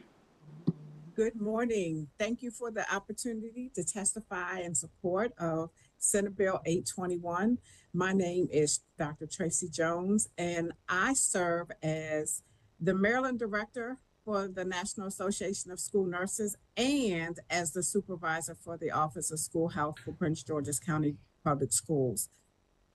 Every year, it was mentioned before, we have thousands of students who register for school, but they face many challenges as it relates to meeting the immunization requirements and in a timely manner. Oftentimes, we have the providers who are unable to meet the demand of the immunization requirements. And even though we start with thousands of kids who are non-compliant, with the 20-day exclusion deadline, we still have hundreds of kids who remain non-compliant and face exclusion. These students, they lose valuable instructional time. It impacts their academic achievement. This year, as mentioned before, we lost millions of dollars in funding. But had this SB 821 been in place, all but 58 of the students that were non-compliant would have been counted and we would have received funding for. And it's vital that these students are in school. These deadlines create unintended barriers for families who struggle with appointment availability. They have insurance delays, the work schedules that the parents face. We would love to have this SB 821 supported. It would allow our families time to get into compliance. It will allow the administrative staff to make sure that we have the information available. So we believe that extending the temporary admission period would strike a balance in protecting public health while ensuring that every child has access to education. And we urge your support for Senate Bill 821. Thank you. Okay, thank you to all the witnesses. Questions for Senator Watson? Any of the witnesses? Senator Augustine from Prince George's County. Thank you very much. It's good to see all my fellow Prince Georgians out here. With that being said, there's been, an increase in sort of anti-vaxxing, folks not getting vaccinations, and also an increase in highly communicable diseases showing up in the United States for the first time in quite some time. Are you all not at all concerned about that as far as, you know, trying to make sure that we keep our kids safe, where we already currently have a really high, we do have a very high immunization rate as it stands right now, but are you all concerned at all about that? I guess I can address that to anyone who wants to answer. So I guess I'll address that. No, we're not concerned about that because they are still going to be required to have the vaccines. We're just affording parents an opportunity to have additional time in which to receive them, but they will absolutely still have to be vaccinated. Okay, thank you. Okay, additional questions for the senator or for any of the witnesses? Okay, seeing none, thank you, Senator. And to the witnesses, we do have some unfavorable testimony. One witness from the Maryland Department of Health is Maryland Department of Health. Why don't you come up here and signed up unfavorable, sir, and you're going to tell us who you are, and then you're going to proceed with your testimony unfavorable, okay? Indeed. Well, good morning, Chair Feldman. I'm Dr. Nilesh Kalyanaraman, the Deputy Secretary for Public Health at the Maryland Department of Health, and here to testify in opposition to Senate Bill 821. Right now, as noted, students have 20 days to be able to get their vaccinations up to date, or at least in process before they're not allowed to return to school. Historically, Maryland's compliance rate is around 98%, and in the past 10 years, there is an exemption process for any school district that feels that they can't get their children vaccinated for whatever reason. In the past 10 years, we've had 3 exemptions requested. One when there was a change in the vaccination schedules in 2014, one during the COVID pandemic, and then just one this past year from one jurisdiction. I want to be clear that our goal is for children to both be in school and to be vaccinated, right? And we currently have a mechanism to allow school districts to ask for an exemption when needed. Our concern is that we would both be restricting the ability of the department to be able to respond to situations by putting 60 days in statute, and frankly that we're creating a far longer runway for students to be unvaccinated in schools. We are seeing a resurgence of vaccine preventable illnesses, extending the number of days that children are not in school without being fully vaccinated poses increased dangers that we can already handle right now.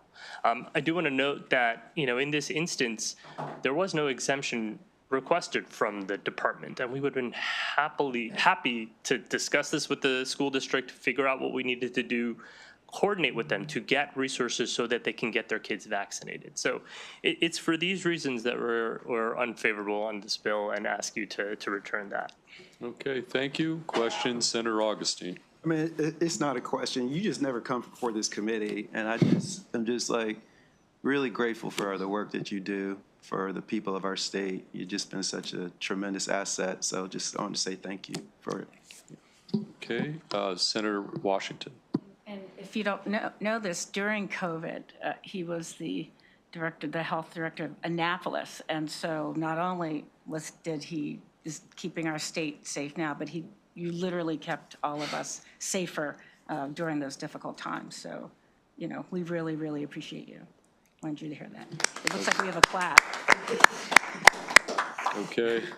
To the sponsor of the bill, Senator Watson. I mean, I appreciate all this love for the good doctor, but let me just bring us back to the budget issue for a moment. Mm-hmm. So the law as it currently stands allows a 20-day flexible period for students to be immunized, correct? Correct. And so for 20 days, you can have some subpopulation of kids in the school who are not immunized or are waiting to be immunized, correct? Mm-hmm. All right. All this bill does is change that date and extend it so that the funding can line up with the number of kids in the classroom. Mm-hmm. Now, from the health perspective, ideally you want every child vaccinated before that door opens. Mm-hmm. That's the highest goal. Correct. Right. From my perspective, I also have to look at the budgetary implications, mm-hmm. particularly in a time such as this, when our school systems are fighting for valuable resources. $24 million mm-hmm. is not a small number. It is a big number that our school districts have to swallow. And so what we're trying to do is just strike that balance so that we can capture that revenue. That's just the way the school formula funding works. But as well, hold accountable, these kids still must be immunized. And, you know, yes, there is a potential that more kids could probably be infected, but you're already allowing a subset of kids in the school who are not immunized. We're just asking to extend the time. So I just wanted to bring us back to the budget. We all love the good doctor. He does great work. And thank you, Mr. Chairman. I think it was more comment than question. We're going to Senator Washington. This is a question for the bill sponsor. So in the amount of time, there are students who are immunized after this. In other words, there's some number of students that get their immunization paperwork in the 21st or the 22nd or the 23rd day. Is that the case, that they've been immunized within the period required, but they're not able to demonstrate? Because that's slightly different. So those nuances I have to leave to the doctor who was on the call or Dr. Nylish to answer those specific nuanced questions.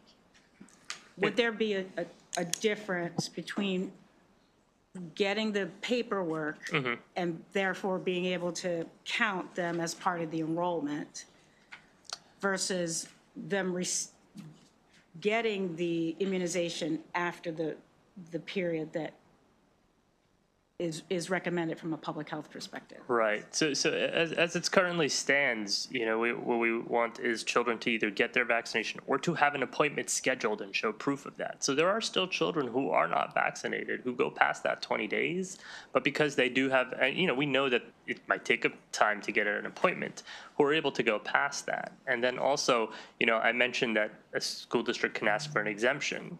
That's also a way to keep kids in school, right? Because there's a systemic issue, which is what I am hearing here, is that there's a systemic issue.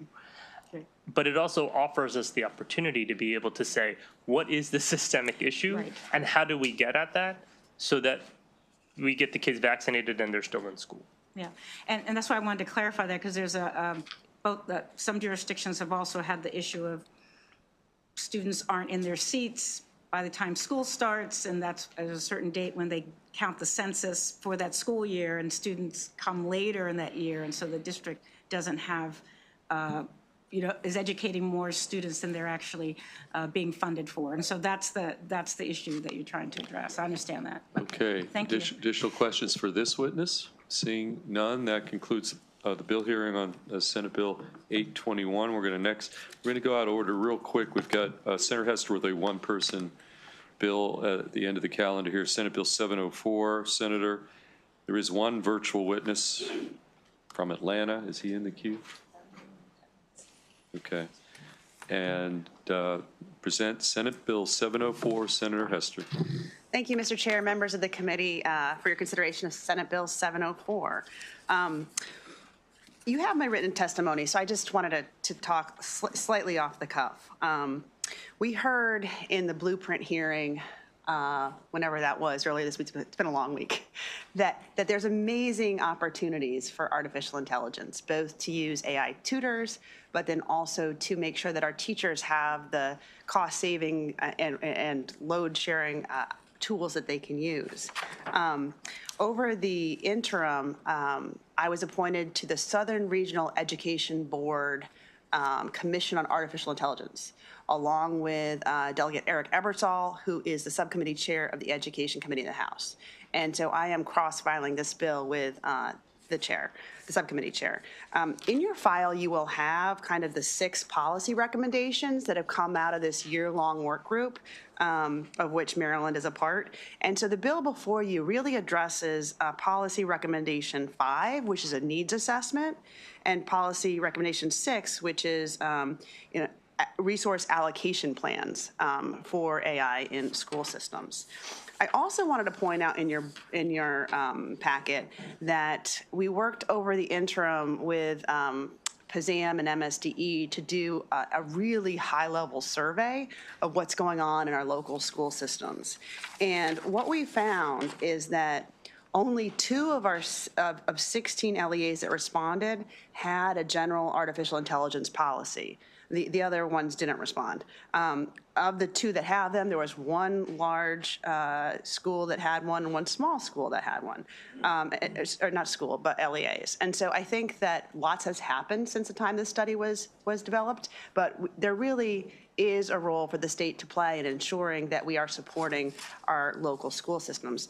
Some of the challenges that came through in this study that were mentioned are security and data privacy, cost, training challenges, integration with existing systems, also vetting and understanding how the rules of the road with artificial intelligence.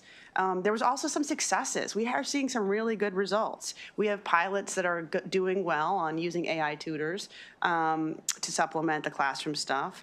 5 of the respondents mentioned improved skills and training. 4 mentioned improved decision-making.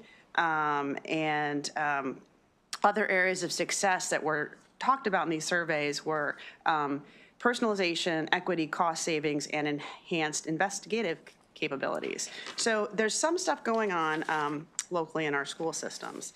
So what this bill would actually do is it first requires MSDE to do a statewide survey to assess our local school systems' current AI policies, technological infrastructure, staffing, planning, and familiarity with AI.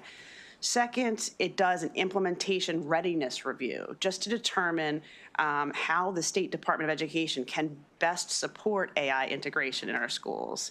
And then there is part of the bill which encourages collaboration with the Department of Information Technology, asking for their support and technical advice in reviewing AI-driven systems. There is a letter, an unfavorable letter from the Department of IT who says they're basically too busy to support this work, which we'll have a conversation offline about.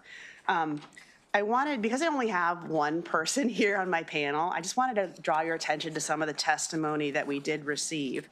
First of all, we've got positive testimony from the Maryland School Counselor Association, who's noting that there is an opportunity to use artificial intelligence in some of the work that they do.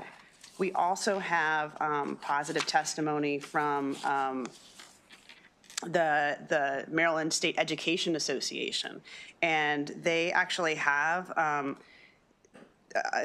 enumerated list of kind of what they would like to see in terms of how AI could be used, across the school system. We also have a letter of support from the Education Advocacy Coalition for Students with Disabilities. We have this letter of opposition from the Department of IT, and really, I think there's an opportunity here. We can either, force on our locals, make each local school system do their own evaluation of what's safe and what's not safe, which I think would be recreating the wheel 24 times, or we can try to help them with some evaluation of the technical stuff at the state level. It could be as simple as, I know that there was one of the programs, it wasn't ChatGPT, but one of the programs just launched like ChatGPT for government, right, which has some extra security controls. And so my question is there a generative tool out there that has some safety precautions in it that we can be leveraging across all of our school systems? So that's the kind of analysis that we are looking for. There is also a letter of information from the State Department of Education. It really looks like they are in favor of the policy, but they don't have the staff yet to do this. And I think that given how rapidly that this is moving, it would be a great time to add, a couple of extra resources to, in MSDE to kind of build out this capacity and make sure that in the long run, the state has the resources to support the locals in navigating this new technology. And so with that, Mr. Chair and colleagues, I would like to ask for your favorable report on Senate Bill 704 and turn it over to my one online witness, Mr. Jeff Gagne. Welcome, Jeff. And just as a note, Senator Washington and I had the pleasure of traveling to Atlanta 2 years ago for a Southern Regional Education Board meeting, and I thought it was super substantive. And so again, welcome. I know you're calling in from Atlanta. So you're signed up for information purposes only, and so why don't you proceed, okay? Good morning. Thank you for having me. I appreciate being here. I'm going to speak to the recs themselves. The AI Commission now has adopted 7 recs. The 8th is on the way, and we'll begin discussing that next week. The 7 cover a range of issues we felt like states could address and needed to address quickly, rather than legislation, so they could kind of build some foundation for AI implementation across K-12 and post-secondary. The 5th and 6th that Senator Hester is speaking to are local capacity evaluations. So in essence, we all agreed that local capacity at the district level varies greatly across any of our states. So it was, ascertain what districts are going to need. What do they have? Who do they have? What kind of technical assistance or resources will they need to implement effectively? And I think that's a big concern across the region. And then the 6th that goes with that, and they're tied together, is then using that information to determine, what's it going to cost? What do you need? What do you need to build a cost model to figure out resource allocation? And I don't think that can be done until we have a better sense of what each district brings to the table and what each district is going to need to make this work effectively. The 7th that we adopted last week at one of our AI commission meetings dealt with risk assessment and management. The 8th that's on the way will deal with procurement, and that's a big issue, so we're digging into the details now. Okay, well, thank you very much. So any questions for our virtual witness from Southern Regional Education Board or for Senator Hester on this piece of legislation? Okay, seeing none, thank you again for coming, weighing in here virtually. Senate Bill 704, that completes the hearing on Senate Bill 704. We're going to next go to Senator Brooks. We'll start with 2 Brooks bills, Senate Bill 712, Senator, and I've got Stacey Taman in the House, Paul Lemley. We do have actually 2 additional witnesses, both signed up favorable. Can I just call them up if they're here? Is John Clark from AFSCME here, or Christopher Cano from SEIU here? Okay. Yep. Sorry, Chair Feldman. John Clark is not able to make the schedule. Okay, gotcha. Okay, Senator Brooks on Senate Bill 712. Chair Feldman and my awesome committee, thank you for the opportunity to testify before you on Senate Bill 712.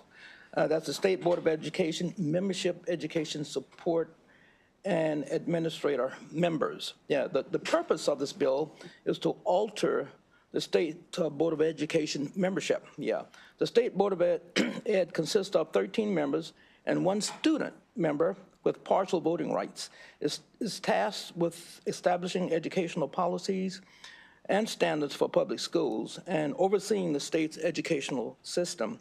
Collectively, they ensure that our students have access to world-class education system that equips them with knowledge and skills necessary for post-secondary education, meaningful careers, and success in both society and life. Currently, the state board members only require the following roles mandated members: a certified teacher of the state of Maryland, a parent of a student in the state of Maryland, and an enrolled high school student in good standing with the state of Maryland. Senate Bill 712 further mandates that 2 of the 13 mandated members, regular members, be an educational support professional, an ESP, better known, and an administrator to be elected under the same procedures already in place for other mandated members. It does not expand the number of members, but rather alters the makeup of the board members to ensure the benefit of a diverse and unique perspectiveness when making decisions that impact all of our students. Education support professionals include paraeducators, administrative assistants, custodians, bus drivers, security, and technology staff, food service workers, and other school employees vital to students and school success. Nationally, support professionals make up more than 40% of the total K through 12 education workforce, and more than 80% live in the same school district where they work. Yeah. In Maryland and nationwide, ESPs are critically important part of our school community. Education support professionals take care of our children every day and make sure we have the tools they need to succeed in our school and classrooms. Likewise, administrators includes principals and assistant principals or other administrative level professionals working in a public school. Effective administrators work to cultivate trust, fostering confidence in the school's leadership, and creating a foundation for successful collaboration. They have the expertise to manage complex organizations, including overseeing budgets and resources, hiring and supervising personnel, and setting strategic goals with a clear plan for achieving them. Both these essential professional roles play a vital part in our school community and frequently engage with students beyond the classroom. Gaining insight from educational support professionals and administrators provide a deeper understanding of our current educational system and highlights opportunities for improvements. It is crucial for Maryland State Board of Ed to amplify the voices of these professionals whose firsthand experience offers invaluable perspectives on shaping a strong future for Maryland education. For that reason, I'm requesting a favorable report on Senate Bill 712. Okay, thank you, Senator Brooks. Let's go to our two witnesses. Why don't we start to my left, and then we're going to be on the 2-minute clock. So tell us who you are, and then you can give us your testimony. Thank you, Chair Feldman. Members of the committee, I am Stacy Taman. A press. Oh, it says do. Can you hear me? Do not touch the button. There it is. Yeah, I was following the rules. Thank you, Chair Feldman, members of the committee. I am Stacy Taman. I serve as the president of the Calvert Association of Educational Support Staff. In this role, I represent a wide array of support professionals, paraeducators, safety advocates, IT staff, the trade, secretaries, accountants, food service, the whole gamut. I am also a 29-year clerical support employee in Calvert County. I know firsthand the value of support professionals in our school districts and how our intricate web of skills make the school day happen and support student success. I also know how often our voices are not part of conversations that impact us. Currently, the only public school employee on the State Board of Education is a teacher. Adding an ESP to the Board of Education would provide a missing vantage point. And as we talk about the educational environment, we are speaking of ESPs. We are responsible for food, air, water, medical care, safety, transportation, cybersecurity. We deliver interventions and provide instructional support as well as a myriad of other services.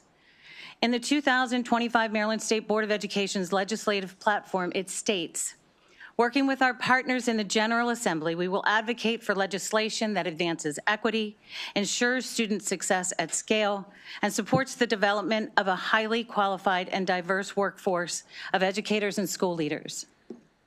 Educators and school leaders are more than teachers in classrooms. Educators and school leaders are the entire network of professionals who support students and families, and an ESP voice belongs at the table. I urge you to support Senate Bill 712 for a more representative state board. Thank you. Okay, thank you. We'll go to our second witness. You gotta press the button on you. Good morning, chairs, members. I'm Paul Lemley, a National Board certified high school social studies and special ed teacher and former teacher's assistant, serving as president of the Maryland State Education Association.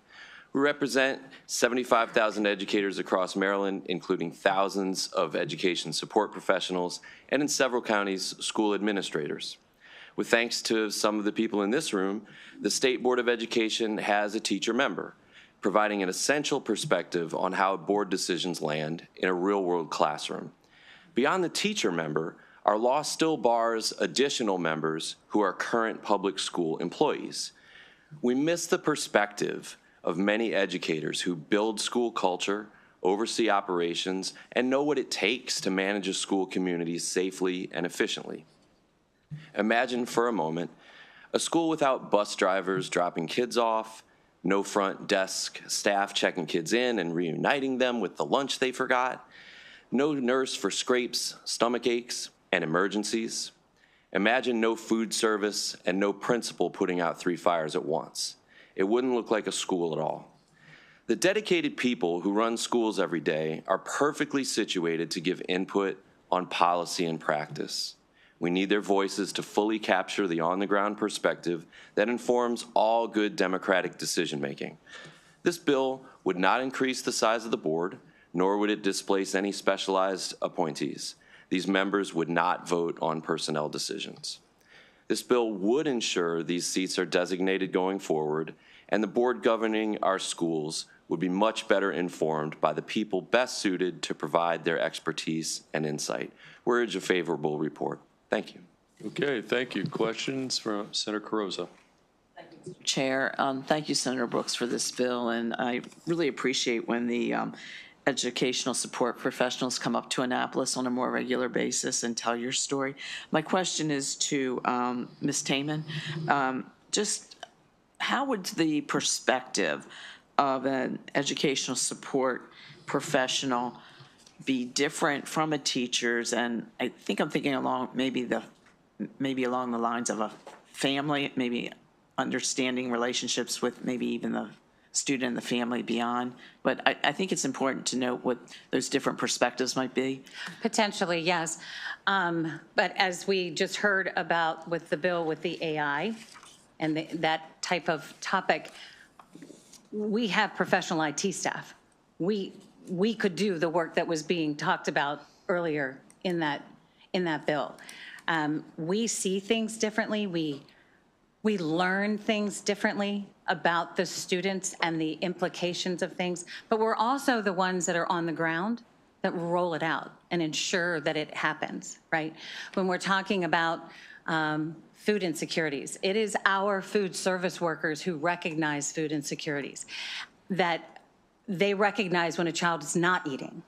They see the students very, very differently and in a different context and environment that is absolutely a vital piece of input when we're making decisions for them. Thank you. May I add, Senator? Some of the job titles we're talking about would be like family achievement liaisons, sign language interpreters, health professionals, student one-on-ones, and the paraprofessionals that work directly with our special education students. So they'll often have a very different relationship than the classroom teacher does because they interact with the student in a different setting and sometimes more frequently. Thank you. You bet. Okay, any additional questions for our 2 witnesses or the senator? Seeing none, that concludes bill hearing on Senate Bill 712. We'll next move to the second Brooks bill, Senate Bill 715. I've got Gail Sunderman signed up. Is Gail Sunderman here? Levi Bradford, Frank Pettinella, and is Kenzie Funk here? Okay, Kenzie, why don't you just join the panel here? 4 witnesses, 4 favorable. That is the extent of the in-person testimony. So, Senator Brooks, why don't you lead off? Senate Bill 714. Thank you, Chair Feldman. For the record, I'm Senator Ben Brooks, representing 10th District in Baltimore County. Chair Feldman and members of my committee, thank you again for the opportunity to testify before you on Senate Bill 714. That's the Public Schools discipline-related data collection and publication. The purpose of this bill is to improve transparency and accountability in Maryland public schools by requiring the Maryland State Department of Education to collect and publicly disclose detailed, disaggregated, discipline-related data. With this data, the bill tasks MSDE and local schools to make a plan to eliminate these disparities over a 3-year period. Discipline-related data is critical to understanding the impact of school discipline practices on different groups of students. While efforts have been made to address issues like disproportionality in schools discipline, there is still work to be done. According to the 2023-24 data, students with disabilities comprise of 13% of the students enrolled in Maryland public schools, but make up over twice the percentage of total students suspended and expelled.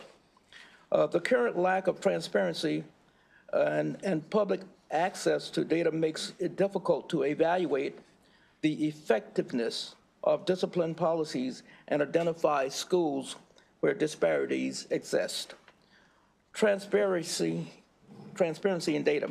The bill mandates that the MSDE makes available to the public discipline-related data in accessible and disaggregated electronic spreadsheet format.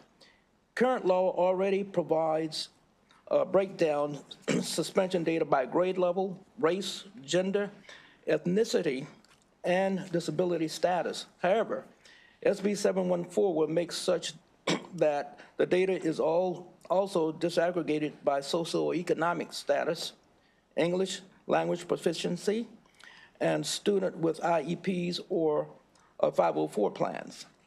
This will allow Maryland residents, educators, and policymakers to analyze disciplinary trends and identify when disproportionate impacts may be occurring for all students.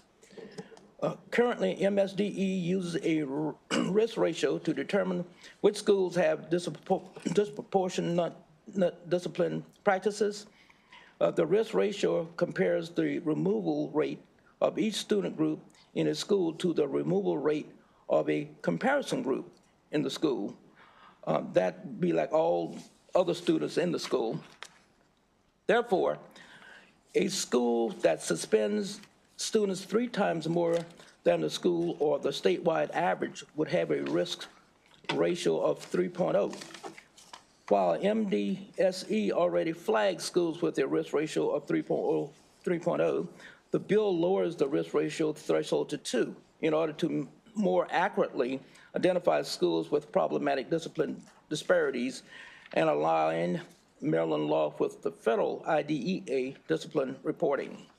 The bill also have MSDE flag high suspending schools if the schools suspend 10% or more of students in each subgroup at elementary school or 25% or more secondary school. This is to combat overuse of suspension as a means of discipline.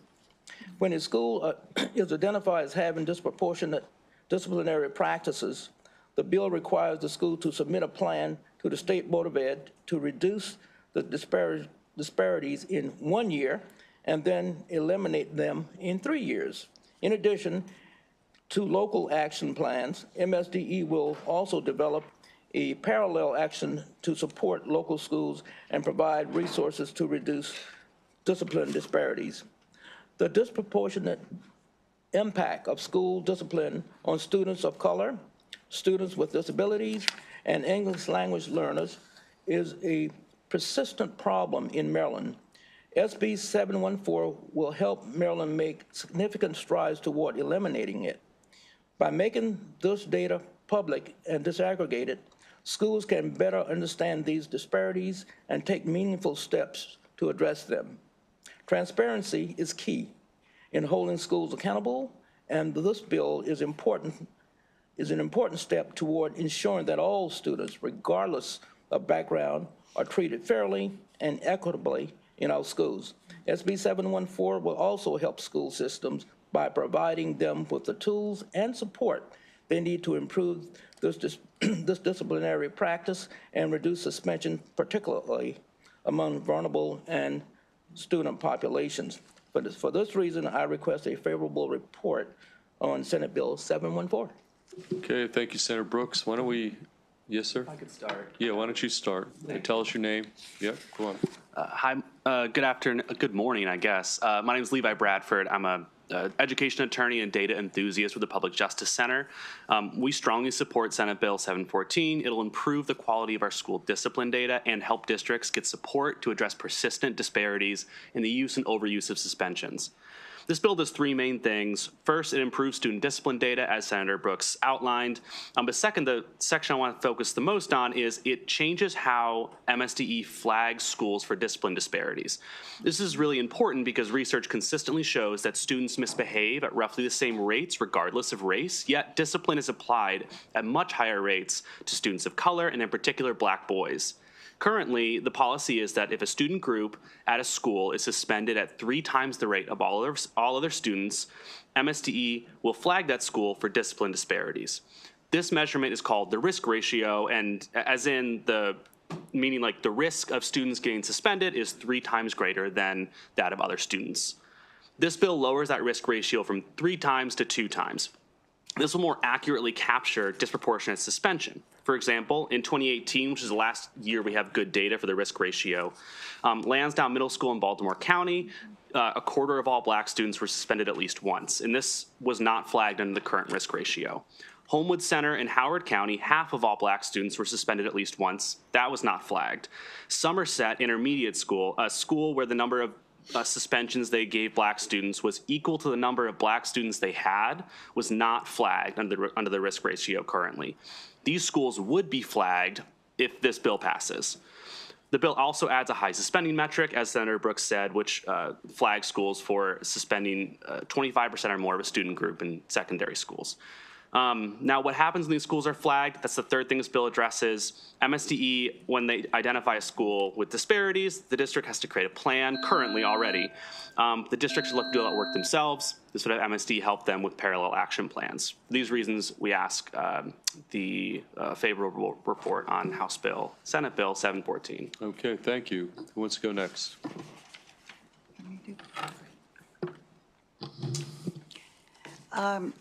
Good afternoon, Chair and members of the committee. My name is Gail Sunderman. I'm here representing the League of Women Voters of Maryland. As a researcher, I spent part of my career studying disparities in school discipline. I urge a favorable report on this. I'm going to make 3 points. First, research is clear on the negative impact that suspending or expelling students from schools has on students, schools, and later life chances. Students who are suspended are more likely to drop out, not do well in school, less likely to graduate than their peers. Schools with high suspension rates have lower achievement, higher mobility rate, lower attendance and graduation rates. The negative impact of discipline extends into adulthood, adding to the cost of unemployment, welfare benefits, and of course the school-to-prison pipeline, the criminal justice system. Second, there are disparities in who is suspended or expelled.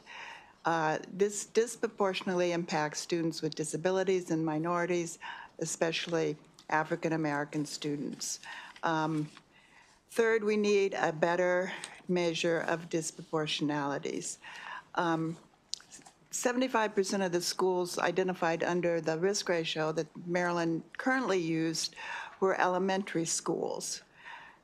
Only 2 high schools and 5 middle schools were identified using this method.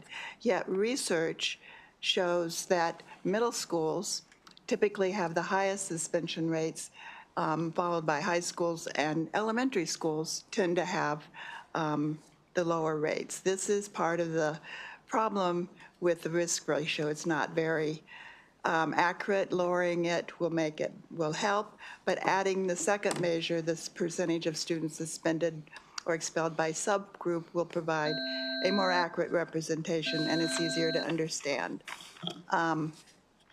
This bill will also help high suspending schools assess why a school suspends students and then design a plan to address these issues. Thank you.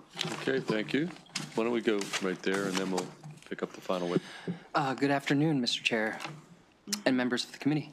My name is Frank Pathanel, and I'm a policy advocate with the ACLU of Maryland, and we support Senate Bill 714. Over in recent years, this legislature and advocates have spent a lot of time on debating what our state should do about children with behavioral concerns, and a lot of focus has been on the juvenile justice system.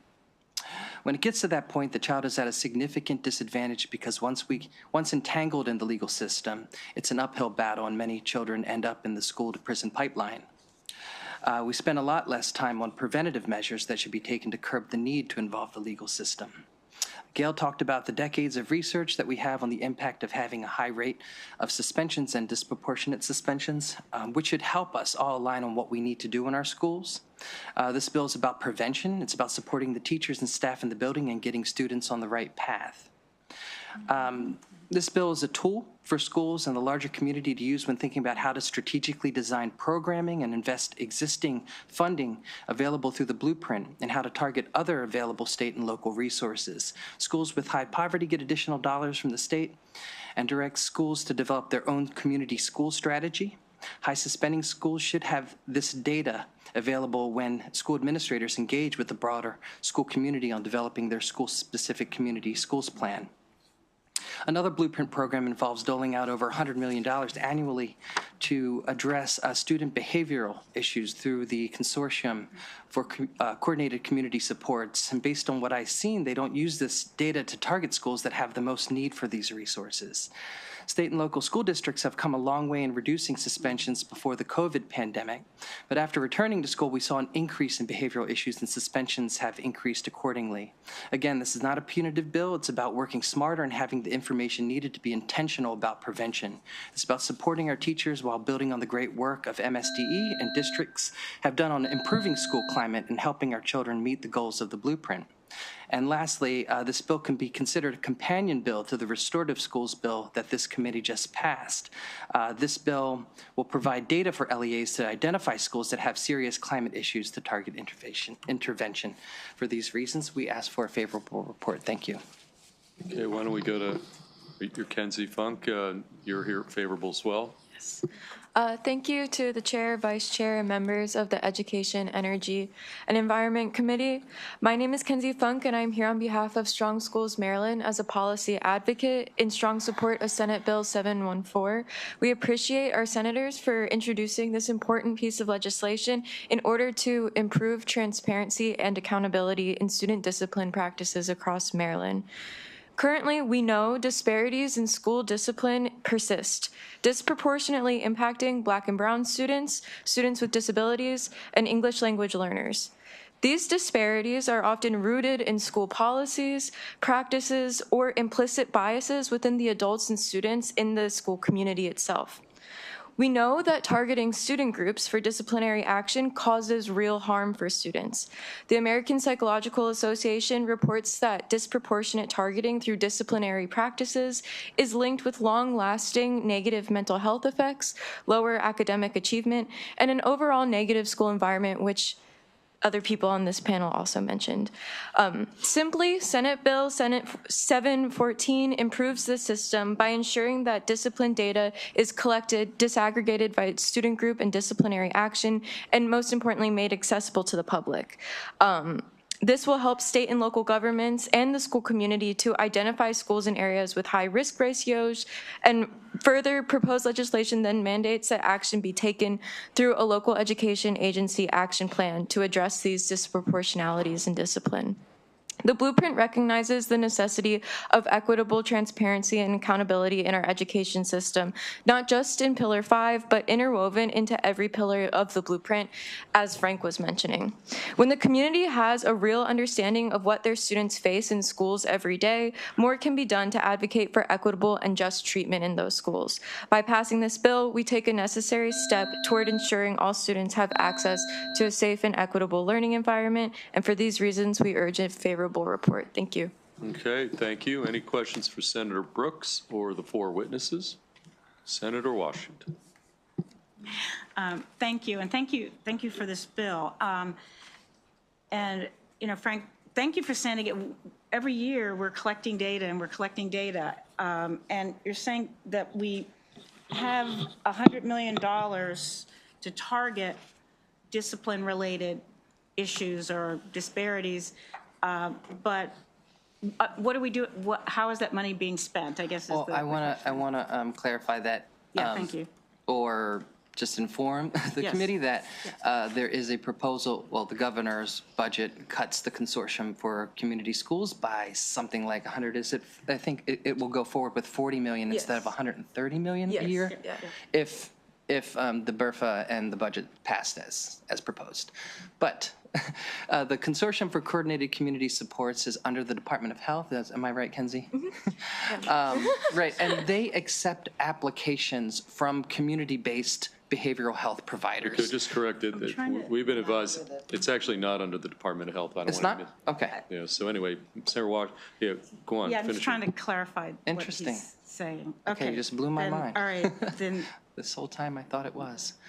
all right. But there is an entity, right? The coordinated. Well, can I ask, is there an entity that's for, I mean, I know there's the Center for School Discipline, I think, or are there entities that receive data on school discipline? Right. Okay, right, okay, all righty. And so what you're arguing is that, are people aware of other entities? I guess I need to clarify, who collects the information? I'm looking at the. I see that another member of the panel wants to tell us. I'm not sure your question, there is data available, but it's not accessible. It's in a number of different PDFs. You have to know where to go to get those PDFs. And if you want to, I was trying to figure out the other day some disparities, and you have to go to this report to get some of the data you need, and then another report to get the other data you need. And if you want to do calculations, I mean, you can't cut and paste data out of a PDF. So, and nowhere in there they report disparities. They will report that this school suspended 10 students. So it's not really telling you, the kind of information that you get, besides the fact that it's very inaccessible and. Mr. Chair, I guess my question may be centered on this Maryland Center for School Safety. I mean, I know we've passed bills or amended bills to send data about school discipline to the Maryland Center for School Safety. So just wondering how that fits into any of this. Okay, all righty, thank you. Panel can't, okay. Any I think our additional point questions? is that Sure. that this data should be available for those entities to use to target interventions, resources, funding. Right. Okay. Thank you. Yeah, I just got a question about the type of data that's going to be collected. I mean, of course, you're going to look at race, and you're going to look at type of infraction, those types of things. Is that kind of the bulk of the data you're collecting? Yeah, it parallels a lot of what MSDE already collects. It's like number of suspensions disaggregated by like race, gender, ethnicity, and also infractions, like types of offenses that the suspensions are for. I got it. So I just challenge that. That'll make any kind of difference at all, because what I think the data is lacking is additional information about the particular child. What neighborhood do they come from? Those impact more of the student behavior than anything else, what that child has outside of that structured learning environment. And, if I had my way of looking at it, I would have taken this data, but I would have some kind of heat map, because I should be able to say, this neighborhood, the kids coming from this neighborhood, there's a problem. And that problem might not be able to be corrected in the schoolhouse, but it might be able to be corrected by some other mechanism. But we have to look deeper, because a lot of the issues that manifest in the school don't start in the school. They start at home. They start in the communities. And it would be great if the data could somehow capture that. And then we can use some old slick artificial intelligence like our good senator always talks about to really get at the root cause when we're talking about what intervention looks like. That's my only suggestion. Yeah, I think I would agree wholeheartedly with that kind of data would be really useful in making some kind of decisions and coordinating funding to address the actual issues. And I would love to work with you for next session on a bill about like using data mapping and stuff, because that would be really, really helpful.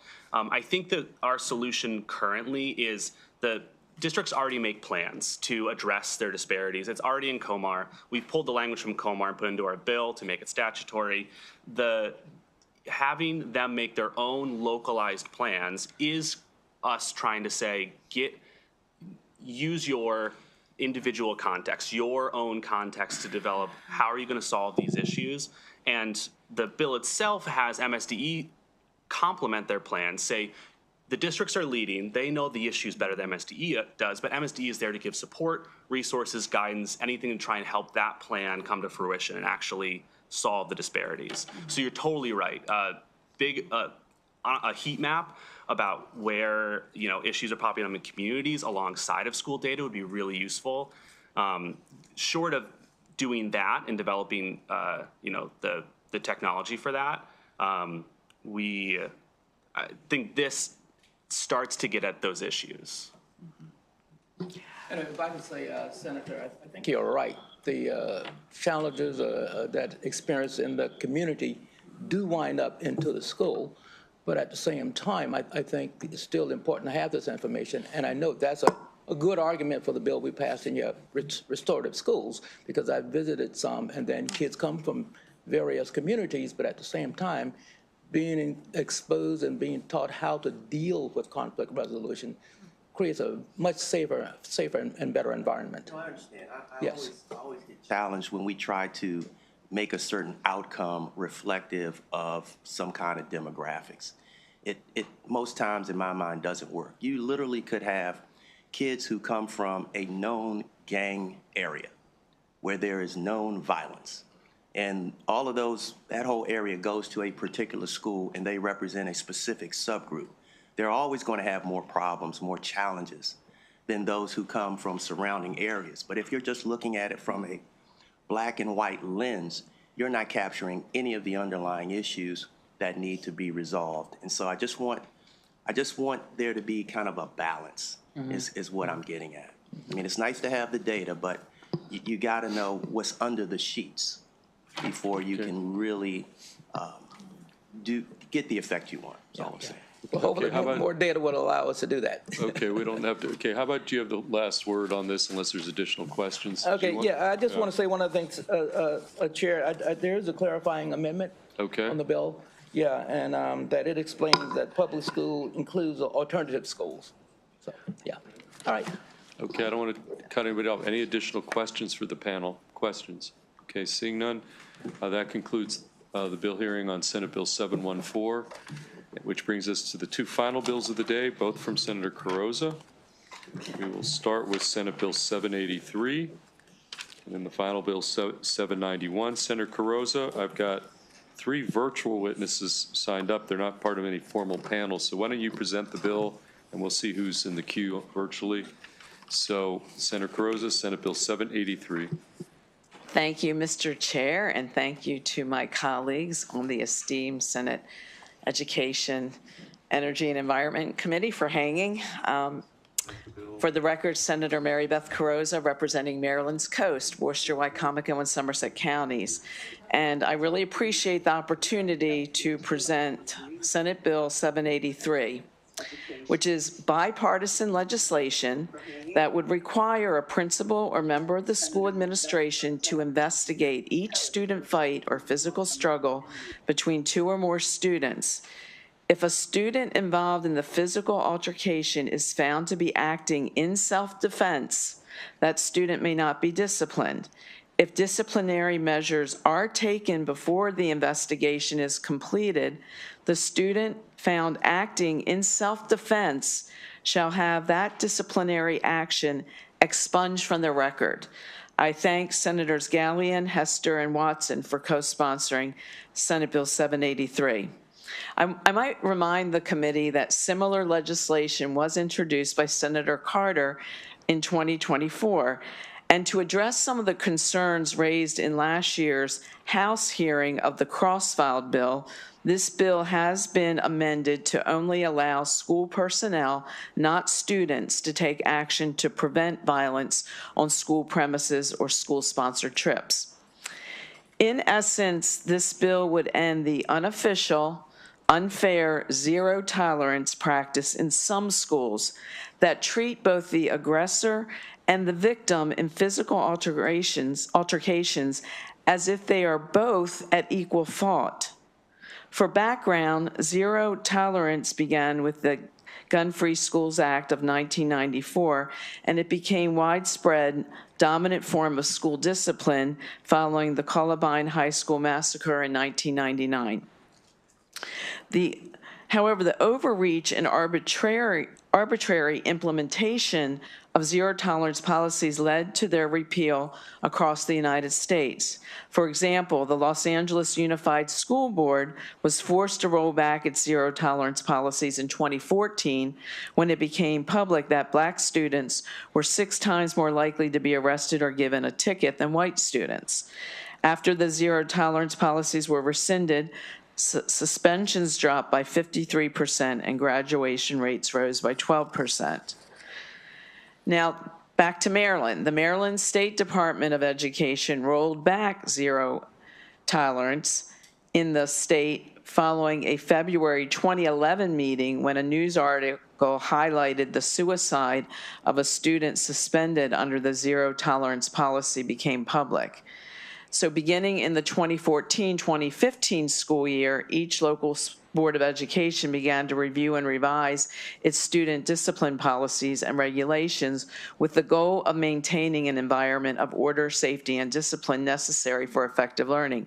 This is reflected in COMAR 13A 08.0111. However, zero tolerance was not specifically banned under the new regulations.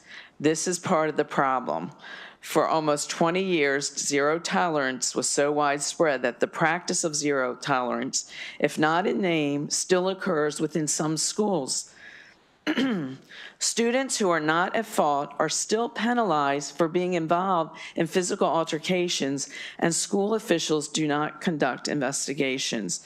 And I'm going to point you in the testimony, in your written testimony from the Bay Ray of Sunshine Foundation, the founder, Rachel Cash.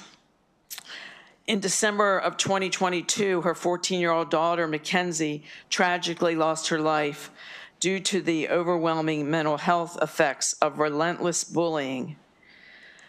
Her mother states in her testimony, Mackenzie was not afraid of her bullies, but she was afraid of getting in trouble if she defended herself.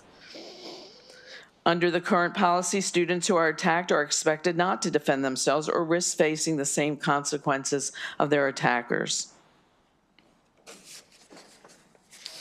I go back to,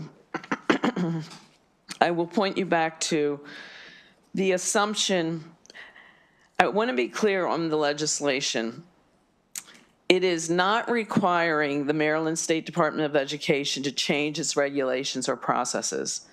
It is requiring school officials to investigate school fights before disciplinary measures are taken, and the process outlined in COMAR 13A.08.01.11 is implemented.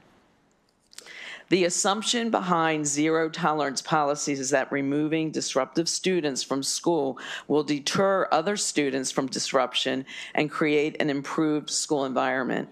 In practice, this means that no matter how or why the rule was broken, the fact that the rule was broken is the basis for the imposition of the penalty, and regardless of intent, both or more students are removed from their educational experience. Zero tolerance policies, official or unofficial, harms victims. It scares other students into remaining to be bystanders, and ultimately teaches our students not to trust authority when they see victims are being treated the same way as aggressors. The requirement for the principal or school administration to investigate each student's use of force incident is crucial for ensuring accountability and fairness. We cannot continue to penalize victims as if they are the aggressors. Discipline against the victim of a bully's battering for the crime of self-defense would be a greater disservice, not to just the victim, but to the greater mission of education. I point in my written testimony, you also have the Be a Ray Sunshine Foundation. I also wanted to put in, came in late, support from the Maryland LGBTQ caucus submitted after the deadline. And we've had bills this afternoon talking about what's happening in our classrooms. And this issue, this bill presented to you should be part of those policy discussions. And again, in bringing safety and fairness in our classrooms. I ask for a favorable report and would be happy to work with you on amendments. Okay, thank you, Senator Carozza. We do have 3 virtual witnesses on the bill, 2 favorable, 1 favorable with amendment. Why don't we start with the 2 favorables? Kristen Mack. Kristen, why don't you unmute yourself, and you're on the 2-minute clock and you're straight favorable, so why don't you proceed? Thank you, Mr. Chairman, and thank you, Madam Vice Chair and members of the committee. My name is Kristen Mack. I'm a civil rights attorney that's based out of Baltimore City, and I'm in strong support of Senate Bill 783. I have represented students throughout the entire state of Maryland that have fallen victim to just relentless bullying. Usually, if any of these students take any physical action to protect themselves or to escape from their bully, they get disciplined for it. One such instance involved a young woman that was in 6th grade. She was 13 years old. She was significantly smaller than most students in her middle school. Over the course of the school year, this is just one school year, she was attacked on multiple occasions, including being pushed into lockers, being slammed backwards out of her desk, punched, smacked, stabbed with a pencil, clumps of hair pulled out of her head. The Appellate Court of Maryland described what happened to this young lady as horrifying. 13 of these attacks were documented by the school nurse. And that's just what was documented. You can imagine how many more things happened that weren't documented. On 2 different occasions, these attacks resulted in a concussion, and she had to go to the hospital. And the only time that she ever lifted even one finger in response to any of this, it was against a boy that outweighed her by at least 50 pounds, and it was while he was physically attacking her. She was suspended out of school for 3 days.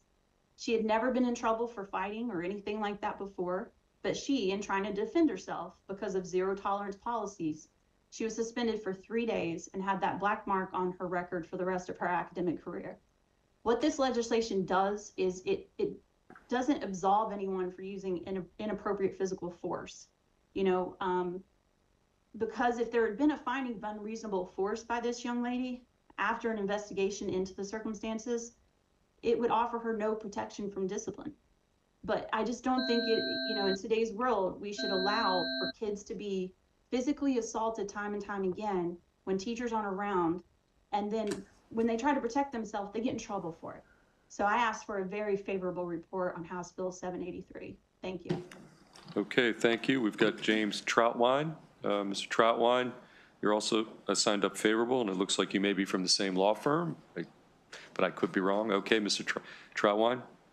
Hi, my name is James Troutwine, and I am testifying in favor of Senate Bill 783. I thank the senators who sponsored this bill, thank the committee for the opportunity to speak.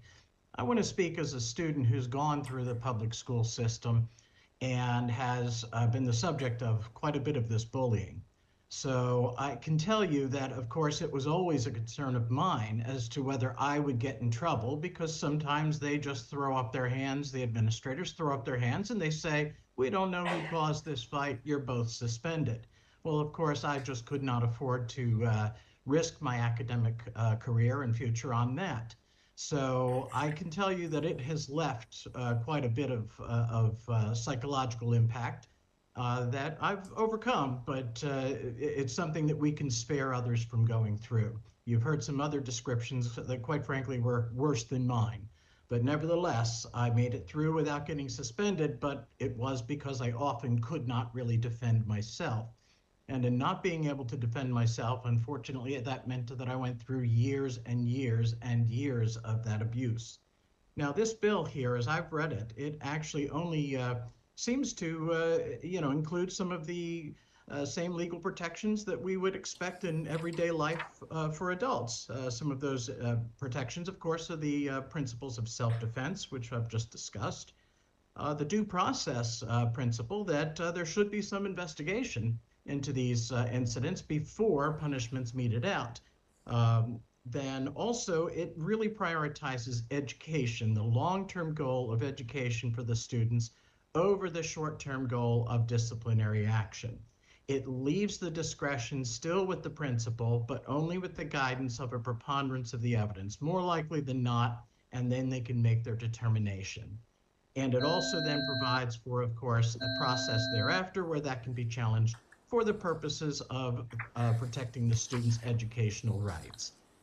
I thank you for the opportunity to speak on this matter. Okay, we have one additional witness, then we're going to open questions, starting with Senator Augustine, but Aubrey Edwards-Luce, you also signed up, although you're favorable with amendments. Why don't you weigh in with your 2 minutes of testimony, up to 2 minutes, and then we'll take questions, okay? Yes, thank you so much, Mr. Chair. Mr. Chair, Vice Chair, members of the committee, I'm Aubrey Edwards-Luce, the Executive Director at the Sarah and Neil Meyerhoff Center for Family, Children's in the Courts at the University of Baltimore School of Law. CFCC is also a member of the Coalition to Reform School Discipline. CFCC respectfully urges the committee to submit a favorable report with amendments on SB 783. Once amended, SB 783 will advance fairness for Maryland students, protect students from bias, improve school discipline and transparency, ensure investigatory excellence, and promote restorative practices in schools. CFCC operates a holistic, restorative, and voluntary program for students who struggle with school attendance in Baltimore City Public Schools. The program is called the Tackling Chronic Absenteeism Project. TCAP students and staff informed our perspective on this bill. Students who have been attacked shared how being punished alongside the students who caused them harm created unintended consequences for them beyond the school walls. This bill will advance fairness for Maryland students, and we recommend that it be amended to expand the prohibition to include students who use reasonable force to protect another student or help another student escape attack as well. This bill will also bring equity to school discipline process, and once amended, will help protect students from bias. CFCC is concerned that Black, Hispanic, and students with disabilities, as well as male-presenting students who use reasonable force, will be disproportionately punished during the course of the investigation. And so we recommend that this bill be amended to require schools to collect demographic data about the students who are disciplined during the investigation. Additionally, we applaud SB 783 and its introducer for taking the restorative step of expunging disciplinary records for students who use reasonable force, but we're concerned that expunging the record will conceal the school's practice of disciplining students in contrary to the spirit of 783. And so we recommend that the bill be amended to require schools to notify students of the expungement of the record and to collect and disclose aggregated demographic data about the students who have had their discipline records expunged pursuant to this bill. We've also submitted other amendments to establish a standard of excellence for the investigation and help Maryland schools move towards utilizing restorative practices to respond to school fights. Thank you so much for this opportunity, and we urge a favorable with amendments report. Okay, thank you to all three virtual witnesses, plus Senator Carrozza. Senator Augustine has questions for whoever he wants to pose a question. Thank you. Senator, thanks for having us have this conversation. What defines what a fight is or what a physical altercation is? So my understanding is that is already, we're not changing any of that. No, I'm asking you, what is that? I mean, do we know? I'm looking at section 405, fighting, attack on adult, attack on student.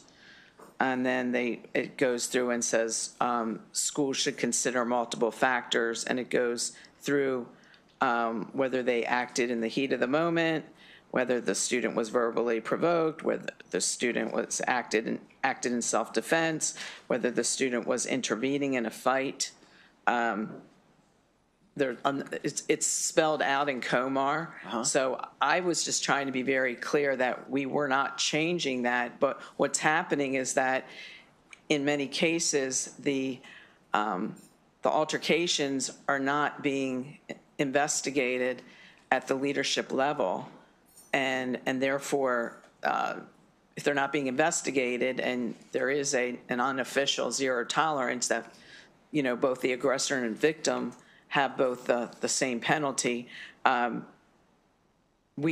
is the situation we're trying to address by requiring the principal or the appropriate school personnel to investigate that student fight and altercation. So my concern is could there be an unintended consequence of doing that you're going to end up with far more students just overall just getting suspended because they were involved, like, in any type of altercation?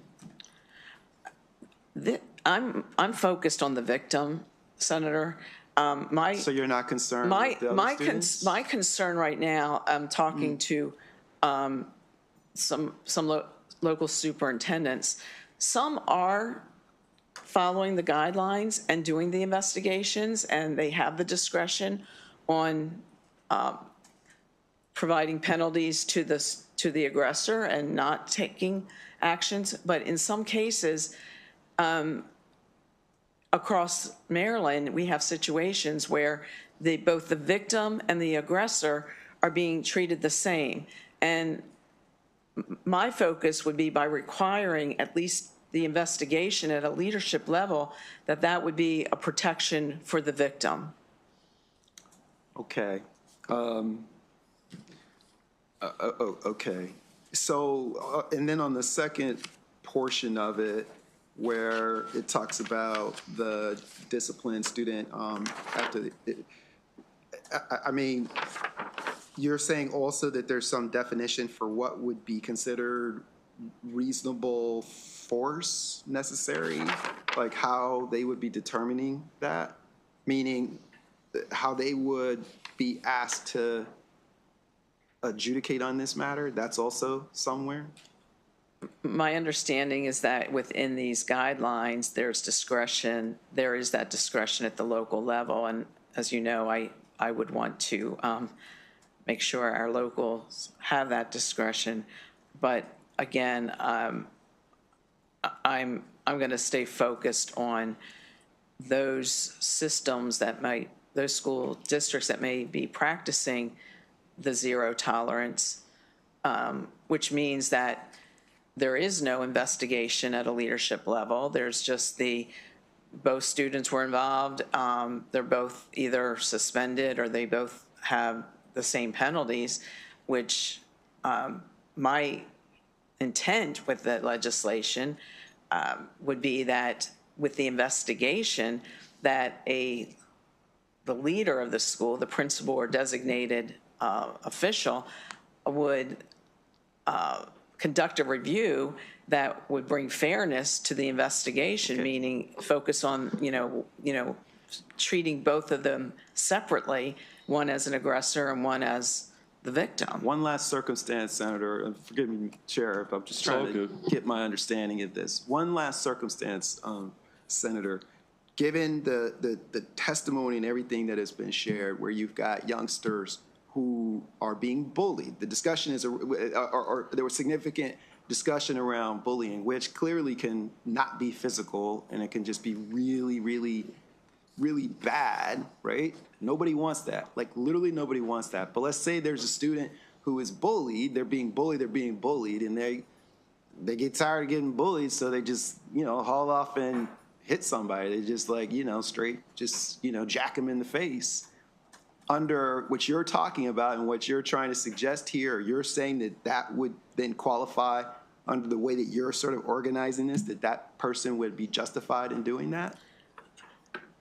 I'm saying that it should be investigated, that it shouldn't be an automatic, that those situations should be investigated, and allowing the school principal or designated leader to then, move forward with whatever penalties there might be.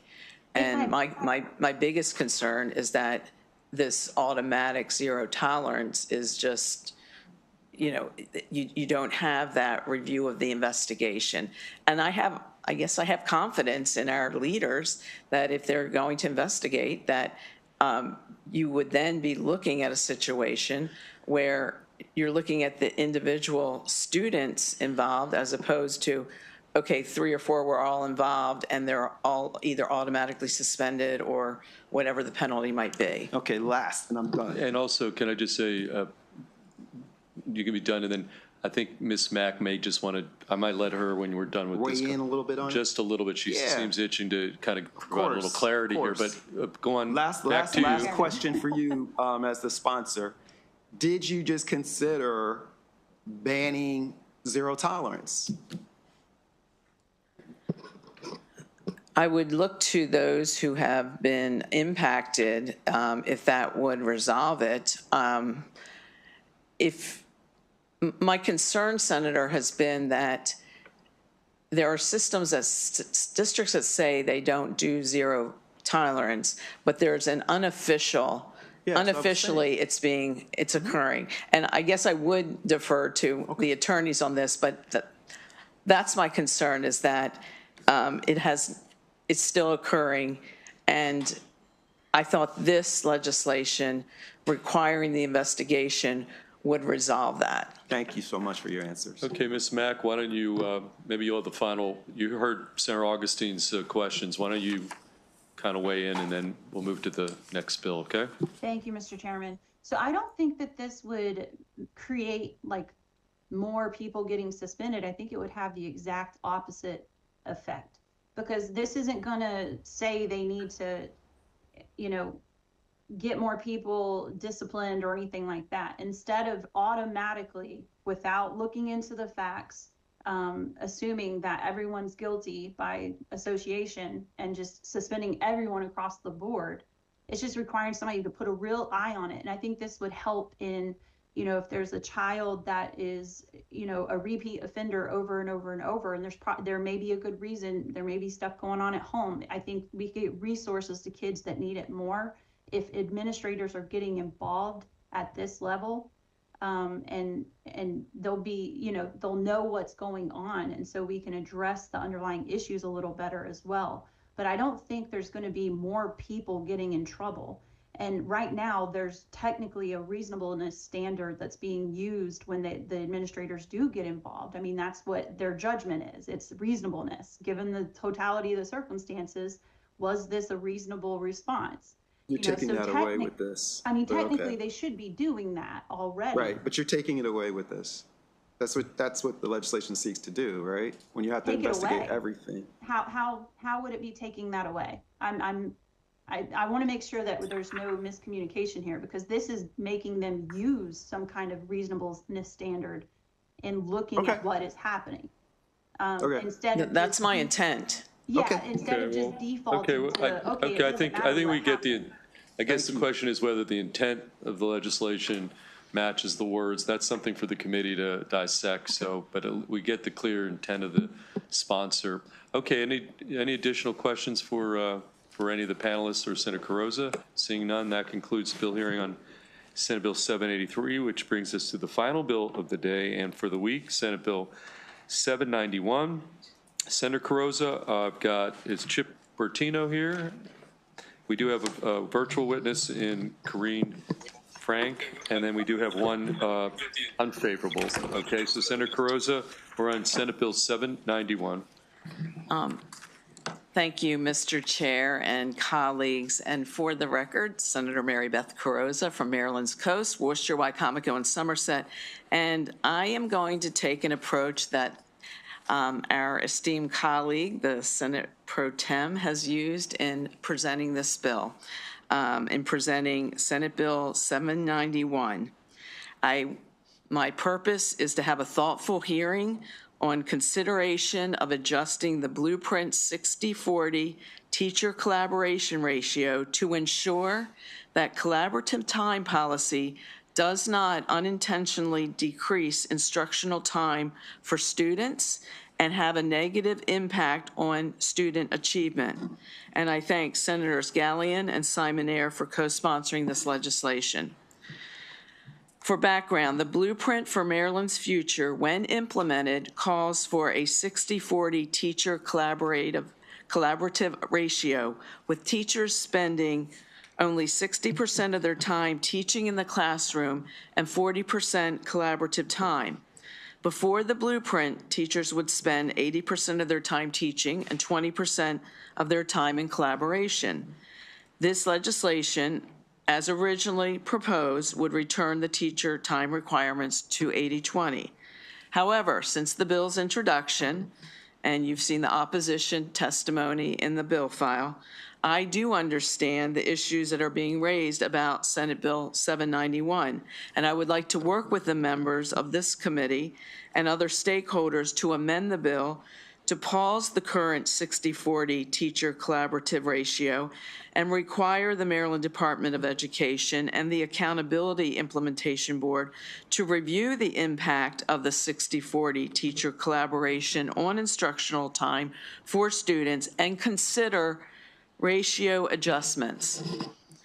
Maryland School Superintendent Dr. Carrie Wright, in her written testimony before the joint hearing on Senate Bill 429 that we just heard on Wednesday, stated, "The teacher shortage makes the implementation of collaborative time as first envisioned by the blueprint impossible to implement without sacrificing instruction for students and risking negative impacts on student achievement. The blueprint calls for hiring over 2,000 new teachers this coming year and 13,000 more teachers across the state over an 8-year phase-in of the policy's provision. Absent a legislative remedy this year, local school administrations must begin negotiating terms to adjust teacher workload for the upcoming school year." She went on to say in her written testimony, "We must ensure that the collaborative time policy does not unintentionally decrease instructional time for students or negatively impact academic performance. To reduce teacher instructional time to 60% from 80% while holding constant the number of teachers in Maryland can only be achieved by covering more classes with unlicensed teachers or increasing class size."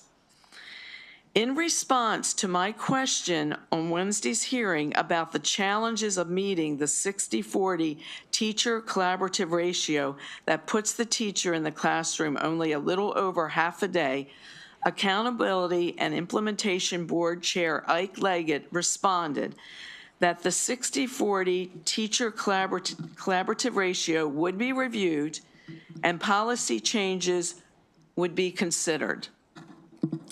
The current 60-40 goal is unattainable as the state of Maryland does not have enough teachers. We've heard that testimony. I also wanted to just give a little bit more background on this issue. In December, during the Maryland Association of Counties, MACO's Winter Conference, the school superintendents made clear that they stood behind the blueprint, but that the blueprint implementation needs to be streamlined and realistic with clearer expectation and guidance from state leaders. That's us. Upon release of their 30-plus recommendations to improve the blueprint implementation, the Public School Superintendents Association stated, "The blueprint tends to have a one-size approach that does not fit all, especially in districts that were previously demonstrating efficiency and excellence in many areas of the blueprint." For purposes of this hearing, I am highlighting one of the superintendent's recommendations related to the 60-40% classroom teacher collaboration time, which calls for suspending all submission related to career ladder provisions, including the 8-year phase-in plans for the 60-40 ratio. Our superintendents are clear on their support of any effort the legislature makes to slow down this requirement of the blueprint. Both the governor and the Accountability and Implementation Board have recommended a pause in the 60-40 teacher collaboration ratio. The intention of SB 791, the intention of my bill, is to strengthen teacher time in the classroom and ensure that the current collaborative time policy does not unintentionally decrease instructional time for students or negatively impact student academic performance. I asked the question at the hearing, as you might recall on Wednesday. There doesn't seem to be anything so magical about the 60%. And I appreciated the Chair Leggett's response that the AIB would look at that and policy changes could be made in that area. So I want to put this is an important priority issue for our entire committee.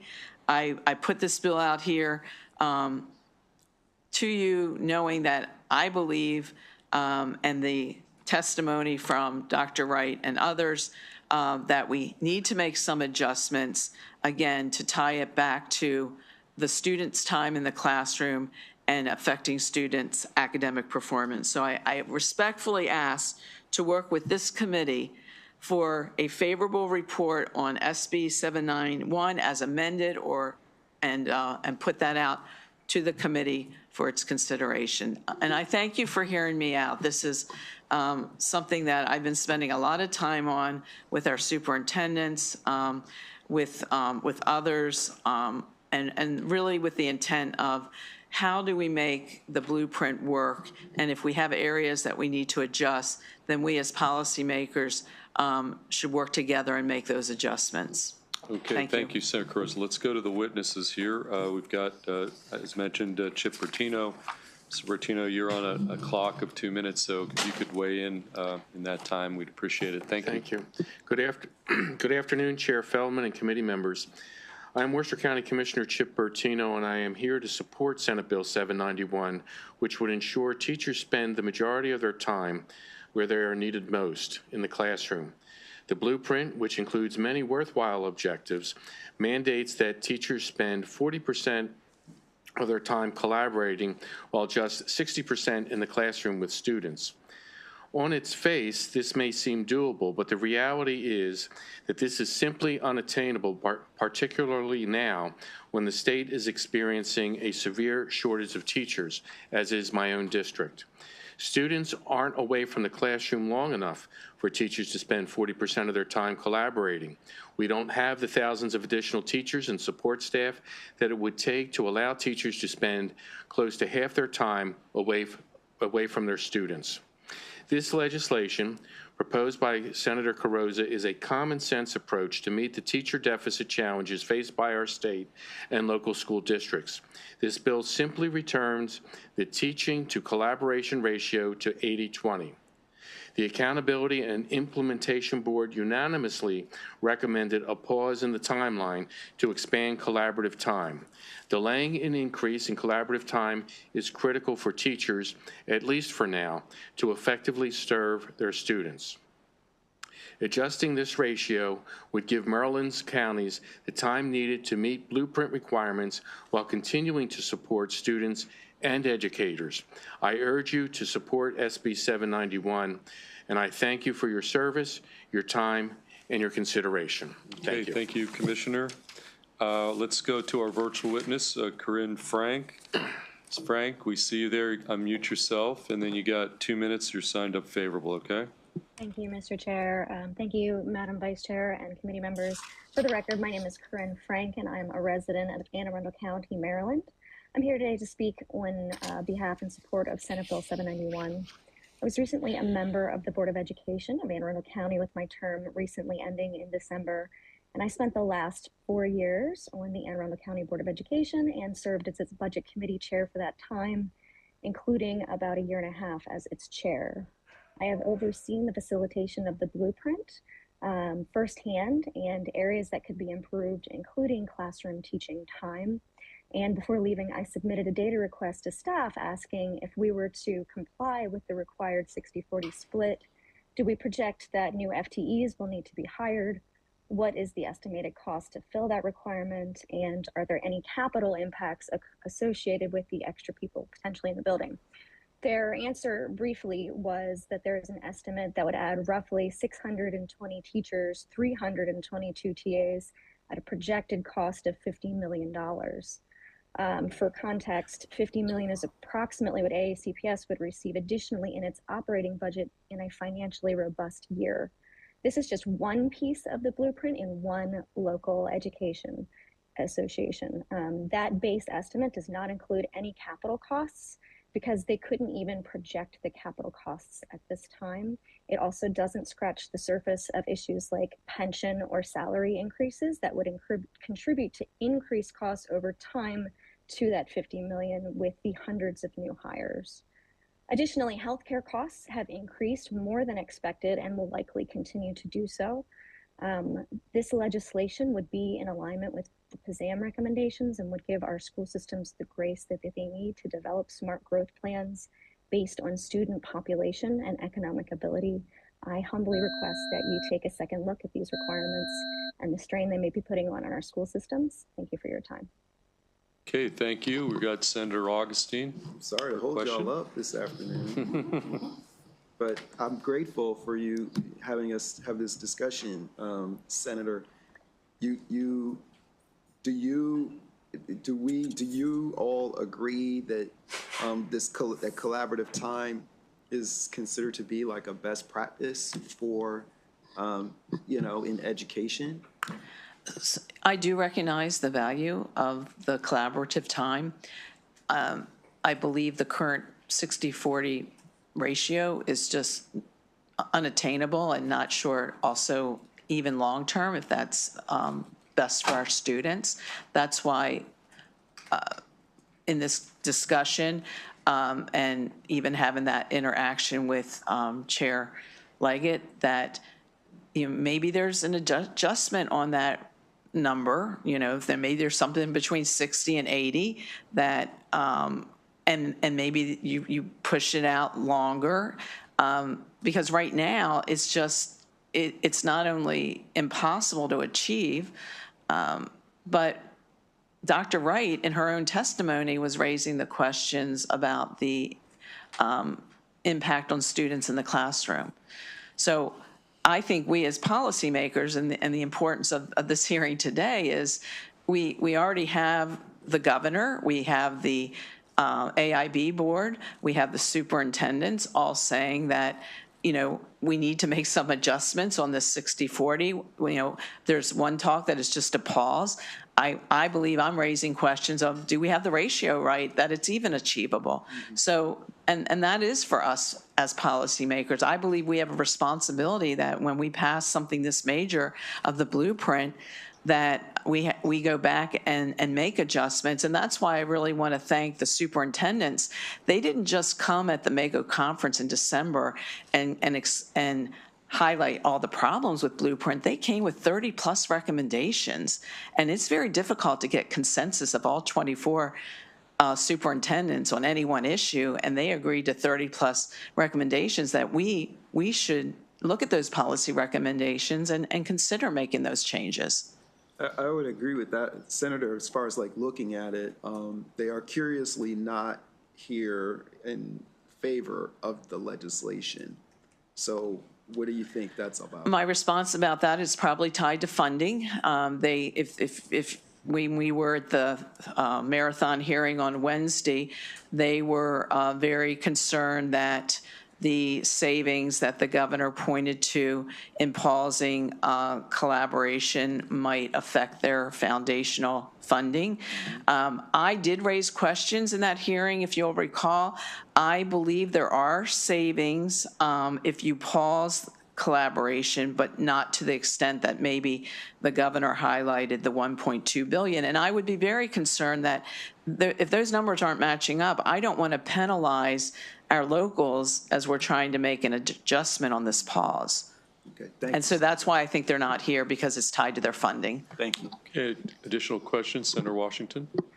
And again, thank you. And it's good for us to talk about these components of our broader education policy in regard to teachers and workplace. This 60-40 60-40 split, I believe, I've been told, is part of some contractual, some contracts that have already been negotiated, you know, with teachers coming in or with unions. And so have we contemplated, or has anyone raised the challenge of a change if it's part of existing contracts with the unions? Or Well, I think that's why the superintendent's recommendation was to kind of stop any ongoing contracts on that. Even with those contracts, again,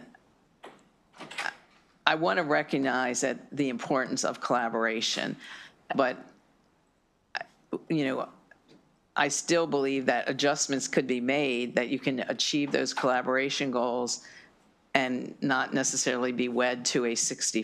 Okay, all right, thank you. Okay, any additional questions? Okay, seeing none, we do have one unfavorable. I don't know if she still is. Kenzie Funk, okay? Okay, thank you. Thank you for your testimony. We have one final witness unfavorable, Kenzie Funk. Ms. Funk, if you could come to the witness table, you'll be the final witness of the day. And proceed whenever you're ready. 2 minutes. Thank you, Chair, Vice Chair, members of the Education, Energy, and Environment Committee. My name is Kenzie Funk, and I'm here on behalf of Strong Schools Maryland as a policy advocate in opposition of Senate Bill 791. So the blueprint was designed to ensure both student success and teacher effectiveness by balancing instructional time with collaboration, planning, and coordination. Currently, the blueprint aims to expand a teacher's time outside of the classroom to 40% of the student days. It's important to note that collaborative time is intended to be implemented progressively over an 8-year period and not all at once.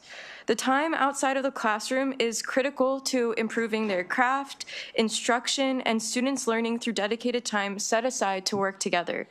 All students benefit, and this time is linked to increased student outcomes according to the National Education Association, as teachers use it to contact families, share best practices, plan lessons that meet diverse learning needs, and engage in continuous professional learning opportunities. It is especially important for coordination and planning for supports for students with disabilities and for multilanguage learners, the very students that the blueprint promises to serve and empower. Senate Bill 791 would increase classroom teaching time to 80%, significantly reducing collaboration time and shifting a well-researched and intentional goalpost set by the blueprint. We know from national teacher feedback, particularly from Black and Brown teachers, that this planning time is critical to retention and long-term success. At a time when Maryland is already facing a teacher shortage, we should be strengthening workforce protections for our teachers, not reducing them, especially protections that help to attract and retain a high-quality and racially diverse teacher workforce. Rather than cutting critical collaboration time, we would suggest investing further in real solutions that grow our teacher pipeline, such as Grow Your Own and the Interstate Teacher Mobility Compact. We urge an unfavorable report. Thank you so much for your time. Okay, thank you. Questions for our witness? Okay, seeing none, that concludes the bill hearing. What's the number? I lost the number. What's the number? Okay, on the 791, and that concludes our bill hearings for the day and for the week. I want to commend this committee. It was a very productive week, a lot of bill hearings, but we survived. So I want to thank everybody. Can we just go off camera? So that